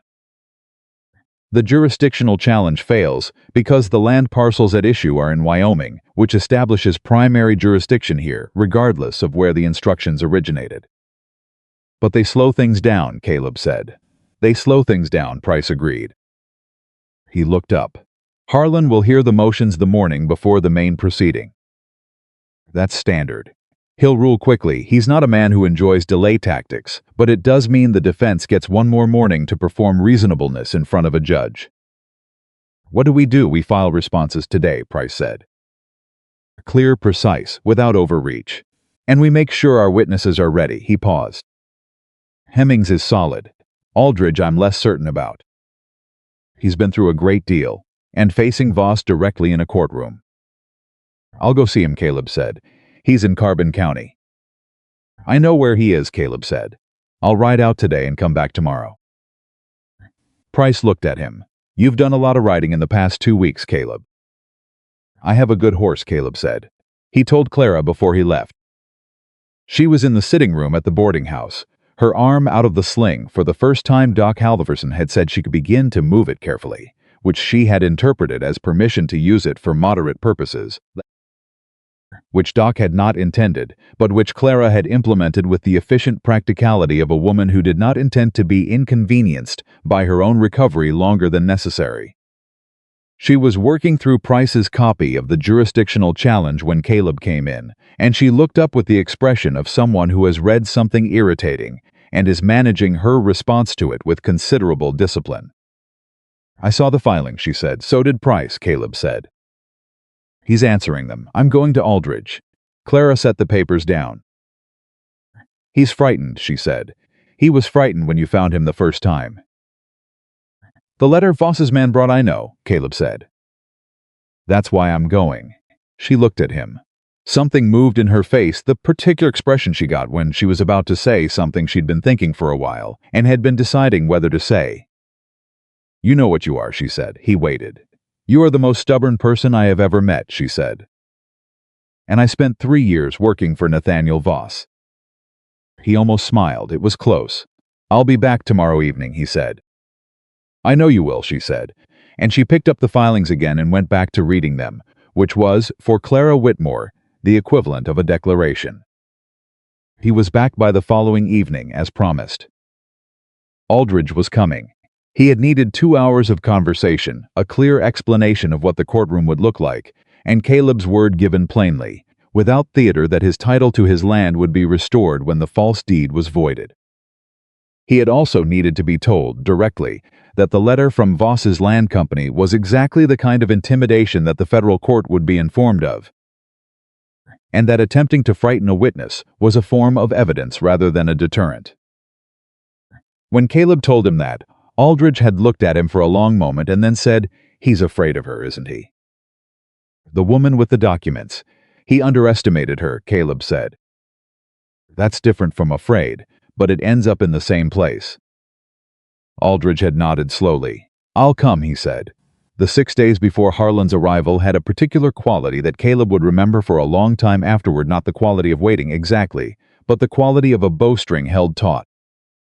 Everything was in motion and nothing was resolved, and every morning brought some new maneuver from Voss's Denver attorneys, and every afternoon brought Price's careful, methodical response. And in between there were meals at Margaret's table and evenings in the sitting room, and the gradual, specific accumulation of a life that was taking shape around the edges of the fight. Molly had begun to call Caleb by name, which she had not done initially. Initially she had referred to him by description as the cowboy, which had the virtue of accuracy, but the limitation of formality. The transition to Caleb had happened somewhere around day 8 and had not been announced.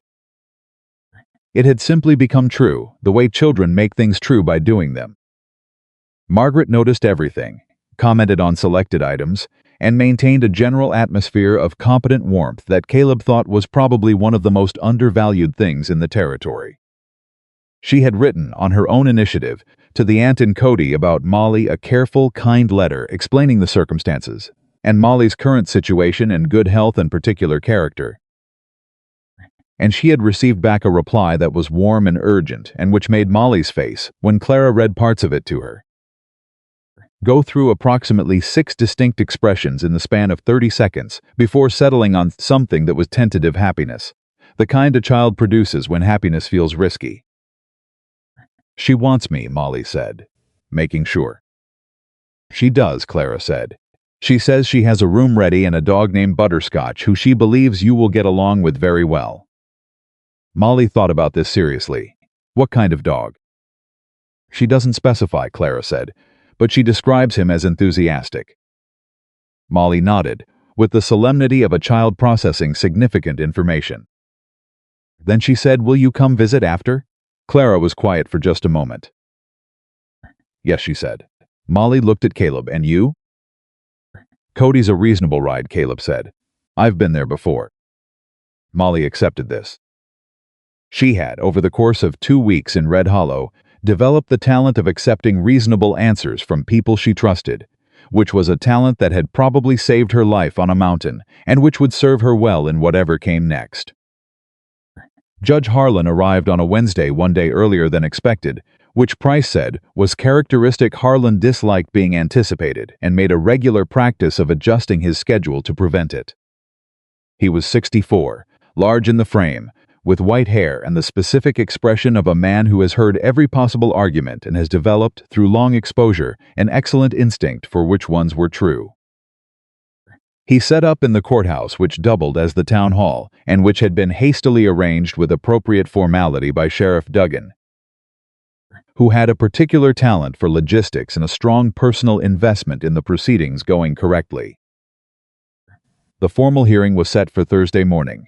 Wednesday evening, Voss made his last attempt. He came this time not through Ashworth, and not through the quiet, broad-shouldered men, and not through a filing or a letter or a land company with no address. He came himself, to the boarding house, at 7 in the evening, and he knocked on the door himself. And when Margaret opened it, he said, with perfect courtesy, "I'd like to speak with Miss Whitmore." Privately, as one person to another without attorneys. Margaret looked at him. "I'd like 5 minutes," he said. "That's all." Margaret turned and looked at Clara, who had heard every word from the hallway. Clara looked at Margaret. Something passed between them, the rapid, wordless communication of two women who have established, over 2 weeks of proximity, a significant amount of mutual understanding. 5 minutes, Clara said. She came to the parlor. She sat down. She did not offer him a seat, and he took one anyway, which confirmed something she already knew. "I'm going to be direct with you," Voss said. "You should be," Clara said. "It's late and I have things to do." He looked at her with an expression that was, and this surprised her, slightly not contempt. It was something closer to genuine assessment. The look of a man who has finally stopped looking at a variable and started looking at a person. "You're going to win tomorrow," he said. Clara said nothing. "Harlan is going to hear the case," Voss continued. "He's going to hear Hemmings. He's going to see the documents. He's going to hear Aldridge. And he is going to find in your favor. I've looked at what Price has assembled, and it is," he paused. "It is thorough." He said the word with something that might, in different circumstances, have been respect. "You are a very thorough woman, Clara." "I know," she said.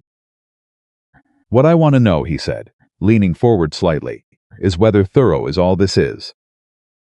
Whether this is about the families Aldridge and the others, or whether this is about something else." "What else would it be about?"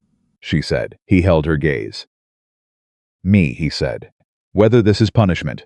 Whether winning the case is sufficient or whether you intend to pursue." "Criminal charges," she said. He didn't flinch. "Yes." Clara looked at him. She thought about the lamplight in his house in Boston, the evening she'd spent at his desk with his ledger, the specific quality of the fear she'd managed for 3 years, not fear of violence. Not fear of the dramatic danger that stories usually assign to women in her position, but the quieter, more exhausting fear of a person who knows something is wrong and is not certain the world will believe them if they say so. She thought about Samuel Aldridge weeping when he saw his name in the ledger. She thought about Molly asking if she would come visit. She thought about the empty chair at a kitchen table 300 acres north of town. "I'm not pursuing anything," she said at last. "Judge Harlan is. The federal government is. The families are. I'm a witness, Nathaniel. I'm just a woman with good handwriting and 3 years of careful evenings." She held his gaze. "Whatever happens from here is not about me, and it is not about you and me. It is about the law. You spent a long time believing you were above it. Tomorrow you'll find out whether that was ever true." Voss looked at her for a long moment. Then he stood. He put on his hat. "You could have been a formidable business partner," he said. "I know that too," she said. "Good evening, Nathaniel." He left. Margaret appeared in the doorway, approximately 4 seconds after the front door closed. 5 minutes, Margaret said. "And you sent him away without a signed statement, a concession, or a bruise." "He didn't offer a concession worth taking," Clara said. Margaret sat down across from her. She looked at Clara with the direct, kind, entirely unsentimental affection that was Margaret Holloway's specific form of warmth. "How are you?" she said. "Not about the case. Not about tomorrow." the direct question. Clara thought about it honestly. Ready. She paused. Not afraid. That's a change, Margaret said quietly. Clara looked at her. Yes, she said. The courthouse was not large. It held perhaps 40 people comfortably and perhaps 60 uncomfortably, and on Thursday morning it held 63. Because Red Hollow had developed a significant interest in the proceedings and Sheriff Duggan had decided that open hearings were good for civic understanding and had not limited attendance. The room smelled of wood and lamp oil and the particular density of many people who had gotten up early for something that mattered. Judge Harlan disposed of the two motions in 45 minutes. The privilege claim was denied in 8 sentences. The jurisdictional challenge was denied in 6. Harlan did not raise his voice during either ruling, which somehow made the rulings feel more final than volume would have. Ashworth received both denials with the controlled expression of a man who had known they were coming and had filed the motions because his client required the performance of effort. Voss sat at the table beside Ashworth and looked at nothing in particular. Clara sat at the table beside Price. Her arm was in its sling. Her ledger was in front of her. Her back was straight and her face was composed, and her hands, her good hand and her splinted one, were still in her lap. Caleb sat in the gallery, first row, directly in Voss's sightline if Voss chose to look. He was not looking at Voss. He was looking at Clara. Samuel Aldridge was in the second row, next to Herschel Boone, who had been brought in the previous evening by Caleb, who had finally told him the truth about the North Valley parcel, and who had sat very still in Price's office while the explanation was given, and then had said, in a voice that was carefully level, 2 years, and then had not said anything else for a considerable time. Herschel was in the courthouse because he wanted to see the face of the man who had cost him 2 years of sleep, and Caleb had not tried to dissuade him. Some things were owed to a person. Price opened the case. He was not a dramatic man. He had no interest in rhetoric or theater or the kind of courtroom performance that some lawyers mistook for persuasion. He presented facts in sequence with documentation, with the calm precision of a man who trusts the truth to be interesting enough on its own merits. He laid out the structure of the fraud, the false deeds, the forged surveys, the manipulated debt contracts, the multiple sales of single parcels, with the methodical clarity of someone who has organized a very large and very complex body of evidence and knows it well enough to guide a person through it without losing them. Harlan listened. He asked questions. They were good questions, specific, procedural, precise. He was not performing attention. He was paying it. Clara testified for 2 hours. She was questioned by Price first, and then by Ashworth, and the cross-examination was the part that the room watched most closely, because everyone in it understood that Ashworth's job was to find the place where her account came apart. And everyone in it was waiting to see whether there was such a place. There wasn't. She had spent 3 years in Voss's housekeeping records. She had spent 18 months building this case. She had spent every evening of those 18 months making her account so precise, so documented, so cross-referenced that there was no seam for doubt to enter. Ashworth found the edges of the account and pressed them, and the edges held. He challenged her motives. She explained her motives, clearly and without defensiveness. He challenged her methods. She explained her methods, clearly and without apology. He suggested she had stolen the documents. She explained, in the specific language of employment law, why copies produced in her own hand during the course of her employment were not proprietary under the terms of the contract as written, regardless of what the contract implied. Ashworth sat down. Harlan looked at Clara for a moment. Then he said, "Miss Whitmore, you copied these records over 18 months while employed by the defendant." "Yes, Your Honor. And you did so because believed they documented fraudulent conduct." "Yes, Your Honor. And you brought them west when you departed the defendant's employ." "Yes, Your Honor." Harlan nodded slowly. He made a note. Then he said, "Were you afraid?" The courtroom went very quiet. Clara held the judge's gaze. "Every day," she said. "But afraid and unwilling are different things, Your Honor." "I was afraid. I was not unwilling." Harlan looked at her for a moment that was longer than the question required. Then he wrote something in his notes and moved on. Hemmings testified for 90 minutes. He presented his documentation, the original instructions in Voss's hand, on Voss's letterhead, dated 1884, clearly requesting the falsification of a federal survey record. He explained his refusal. He explained the dissolution of the professional relationship. He explained why he had deferred coming forward and why he had stopped deferring.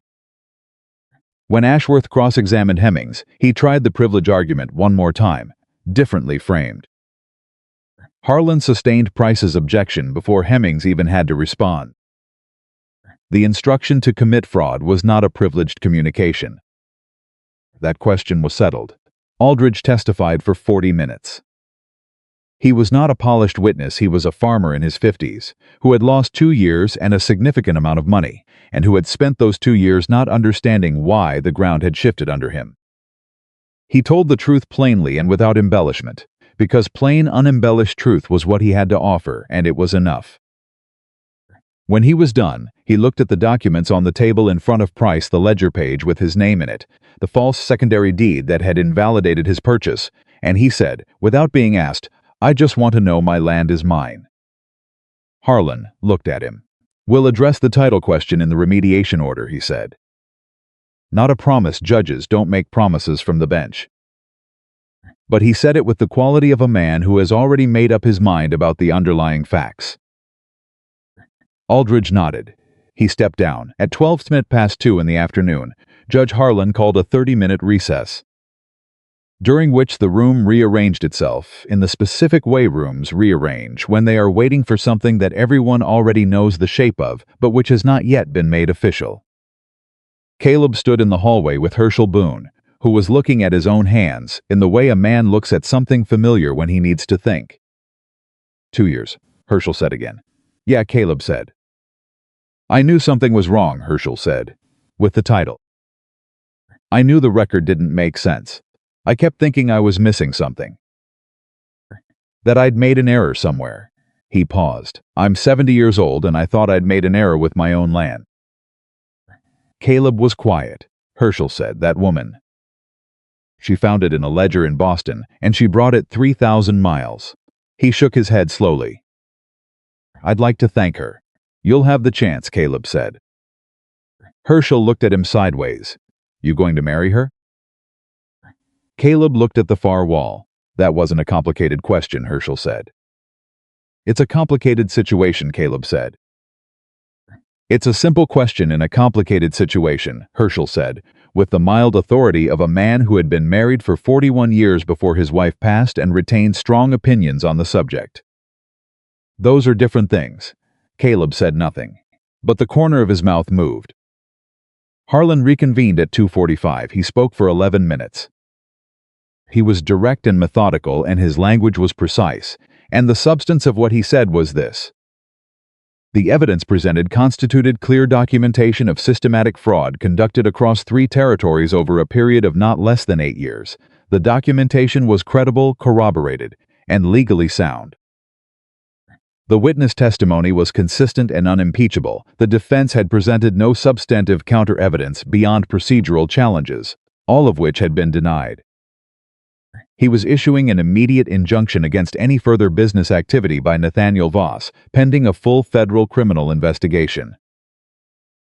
He was referring the matter to the U.S. Attorney's Office for prosecution. He was voiding all fraudulent title instruments identified in the documentation, naming them specifically, parcel by parcel, including the North Valley parcel in Carbon County, and ordering their removal from the relevant county records. He was voiding the 1,876 employment contract between Nathaniel Voss and Clara Whitmore in its entirety on grounds of unconscionability, finding that the contract had been executed under conditions of duress and with deliberate misrepresentation of its terms. He looked up from his notes. Miss Whitmore, he said. You are free, he said, from every obligation that document purported to impose. Completely and permanently, the room was not quiet after that. It was the specific sound of 40 people deciding simultaneously that restraint was no longer required. Clara sat very still. She had imagined this moment or something like it for 3 years. She had held it in front of her like a lamp in the dark, that abstract possibility that the thing she was doing would eventually result in something real. She had not let herself feel it too specifically, because feeling it too specifically while it was still uncertain was the kind of thing that made people careless. Now it was certain. She sat very still and let it land. Let it be real. The contract was void, the fraud was documented. The families would get their land back. Aldridge's title would stand. Herschel Boone's North Valley pasture was his again. 3 years of lamplight and careful handwriting and private fear, and it had done exactly what it was supposed to do. She had not needed rescuing. She had needed a court that would listen. She had needed someone to ride 2 days into the mountains and bring her back to a town where the law was honest and the lawyer was good and the judge was not in anyone's pocket. She had needed the ground to be solid. She stood up. Her arm ached. She didn't care about her arm. Price was beside her, extending his hand, and she shook it with her good hand, and he said "well done" in the understated tone of a man for whom "well done" was the highest register of praise. Hemmings found her in the small crowd of people pressing forward and said, "Simply, I'm glad I came." And she said, "So am I." And she meant both things. She meant by it that she was glad he'd come to testify and glad that he'd come at all, that he'd found his own way to make the deferred thing finally real. Aldridge shook her hand and could not say anything for a moment. Then he said, "Thank you, Miss Whitmore. My wife is going to—" He stopped. His voice was not entirely under control. "Thank you." Voss was escorted from the courthouse by Ashworth and did not look at anyone as he went. One of the broad-shouldered men was behind him. The other had disappeared sometime during the recess. Caleb watched them go and felt not satisfaction exactly. Something quieter than satisfaction. The resolution of a tension that had been held for long enough that its release was more like rest than triumph. He found Clara in the middle of the thinning crowd, standing with her arm at her side and her ledger under her good arm, talking to Herschel Boone. Herschel was holding his hat in both hands and saying something in a low voice that Caleb could not hear, and Clara was listening with the specific quality of attention she gave to things that mattered. Caleb waited. When Herschel finished, Clara said something, and Herschel nodded, and then the old man did something that was not in his usual repertoire. He put his hand briefly on Clara's good arm, just for a second, and then he put his hat back on and walked away, which for Herschel Boone was an entire expression of feeling compressed into a single gesture. Caleb came to stand beside her. She looked at him. "How's your arm?" he said. "It hurts," she said. "I don't care." "I know," he said. They stood there in the emptying courthouse, the two of them, and around them Red Hollow was reassembling itself back into its ordinary afternoon, people going back to their work, the sound of the street coming back through the open door. The particular quality of a day that has done what it was supposed to do and has nothing more it needs to prove. "What did Herschel say to you?" Caleb asked. Clara was quiet for a moment. "He said thank you," she said, and then he said. She paused. A small thing moved in her face, not quite a smile, but the precursor of one. "He said you were the stubbornest man he'd ever had the privilege of knowing, and that if I had any sense I'd do something about that." Caleb looked at the far wall. "He said it like it was my problem to solve," Clara continued. "Which I thought was a somewhat unfair allocation of responsibility." "Herschel's always been direct," Caleb said. "I noticed," Clara said. They walked out of the courthouse into the afternoon, and the light was strong and warm, and the street was dusty in the way of all summer streets in small western towns, and Margaret Holloway was waiting on the courthouse steps with Molly, who launched herself at Caleb the moment she saw him with the absolute unambiguous confidence of a child who has decided where she stands. He caught her with both arms and set her on his hip, and she put her arms around his neck and said directly into his ear, "Did you win?" "We won," he said. "Good," Molly said with the decisive satisfaction of someone whose judgment has been confirmed. Margaret looked at Clara. "I made 2, she said. They went back to the boarding house. That evening, after Molly was asleep and Margaret had retired, the boarding house was quiet with the deep quiet of a place that had done significant work and was now at rest. Clara came downstairs and found Caleb sitting on the front step in the dark. She sat down beside him. Neither of them spoke for a minute. The town was quiet around them, the particular quiet of a July night in the high country when the heat has finally broken and the stars have come fully out, and there is nothing that requires immediate attention. "Molly goes to Cody next week," Clara said. "I know," Caleb said. "I'm going to miss her," Clara said. It was a simple statement. Not performed, just true. "She'll be all right," Caleb said. "The aunt sounds solid." "She is," she said, "from the letter." "She sounds solid." She paused. "Molly asked me today if a ranch had animals other than horses." "It does." "I told her yes," Clara said. "She asked if she could come visit them." "She can," Caleb said. "Anytime she wants." The quiet settled again. Then Clara said, not looking at him, looking at the dark street in front of them, "I've been thinking about the chair." He was very still. "The one in your kitchen," she said. "The one you put came." She paused. "I've been thinking about it for 3 weeks, and I've been not saying anything, because there was always something more pressing to say, and I'm not good at this. Saying the thing that isn't pressing. Saying the thing that is just the thing." "You're good at most things," Caleb said. His voice was careful. "Level. Not this one," she said. "This one I'm not practiced at." She turned and looked at him then. "I stayed because of the case. I needed to be here for the case. And you helped me be here for the case. And I am deeply, profoundly grateful for that. For all of it. For the mountains and the town and Price and the way you rode to Carbon County twice without being asked." "I know," he said. "I want to stay," she said. "Not because of the case. Not because I owe you. Not because I have nowhere else to go. I have options now. With the contract voided, I have genuine options." She held his gaze. "I want to stay because the letters were real. Because you rode 2 days into the mountains and came back with me and never once made me feel like something that needed managing. Like something fragile." She paused. "You made me feel like someone worth riding for." Caleb looked at her. The lamp from the boarding house window was the only light between them, and it was enough. "You are," he said. "You always were." She held his gaze. "The chair," she said. "It's still there," he said. "Hasn't moved." "Then I'd like to sit in it," she said. "It stands," he said. "It's always stood." She looked at him for a moment longer, and then carefully, with the deliberate intention of a woman who does not do things by accident, she put her good hand over his, where it rested on the step between them. He turned his hand over and held hers. They sat that way in the dark, in the quiet of a finished night in Red Hollow, Wyoming, and the summer stars were extraordinary overhead, and 300 acres north of town a kitchen light was burning in a house that had been waiting, in its patient wooden way, for someone to come home. 3 weeks later, Caleb Mercer drove a wagon north out of Red Hollow with Clara Whitmore beside him on the seat and a trunk roped in the bed, and a gray stallion tied at the back, and the aspens along the road were not yet gold, it was still summer. Too early for that, but the light on them was the particular late afternoon light that promised what was coming, and Clara looked at it with the unhurried attention of a person who intends to be present for all the seasons ahead.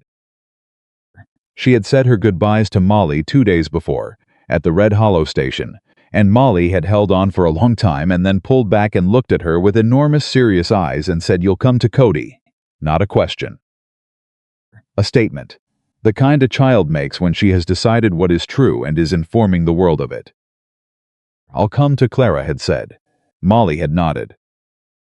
Then she had looked at Caleb and said, "Take care of her." Caleb had looked at Molly and then at Clara and then back at Molly, and he had said, very seriously, I expect she'll mostly take care of herself." Molly had considered this. "That's true," she said. Take care of each other then. She had boarded the train with her aunt, who was a solid, bright-eyed woman from Cody, who had wept at the station in the honest way of someone who had been afraid and was now relieved, and who had looked at Clara and Caleb with the perceptive assessment of a woman who understood what she was seeing and approved of it without needing to comment. The train had pulled away, and now the wagon moved north through the summer afternoon, and Clara had her ledger in her bag and her arm out of its sling and 3 years of careful work behind her and everything else ahead. And Caleb drove with the easy competence of a man on familiar ground, and the road unrolled before them through the high country without apology or drama. "Tell me about October," Clara said. He glanced at her. "You said in a letter," she said, "that the aspens go gold in October. That the light was, you said, it was worth waiting for." "It is," he said. "Tell me what it looks like." He thought about it. He was not a man who reached for words easily, but he reached for them when they mattered. "The whole valley goes," he said, "all at once. One morning it's green, and then 3 days later it's like someone held a lamp up under every leaf. You can see it from the north pasture fence, the way the color runs up the hillside in lines, following the water. Herschel says it's different every year. Some years it's more gold than orange. Some years there's red in it too." He paused. "I never got tired of it." Clara looked at the road ahead. "Good," she said quietly. Neither wagon went on. The ranch came into view as the road curved north. Low buildings, solid fences, pasture running to the tree line, Scout's paddock with the gate he'd built himself 3 summers ago. It was not large, it was not grand, it was the specific, unapologetic scale of a life built by one person with careful hands over 14 years, and it looked exactly like what it was, a place that had been waiting. Caleb pulled the wagon to a stop in front of the house and helped Clara down, and she stood for a moment and looked at the place she had to cross mountains and wilderness and courtrooms to reach. And she felt the solidity of it, the literal, physical solidity of ground that did not shift. She walked inside. The kitchen was warm from the afternoon sun through the window. The table was clean. The chairs were exactly where they had always been. One of them had been placed with a slight, deliberate difference, pulled just a fraction further from the table, in the way you pull a chair when you are expecting someone to sit in it. It was a small thing, it was everything. Clara set her bag down on the table. She pulled the chair out and sat down. Outside, Caleb was unhitching the wagon, talking quietly to Scout in the way he talked to animals, low and even and without performance. The sound came through the window, like something she had not known she was waiting to hear. She put her hands flat on the table. Solid wood, solid ground. 3 years of lamplight, 14 letters, 2 days in the mountains. 3 weeks of courthouse and filings and Nathaniel Voss, and the full specific weight of a fight that was worth fighting. And now this, a kitchen table in Wyoming and a man unhitching a horse outside, and October coming and everything, absolutely everything ahead.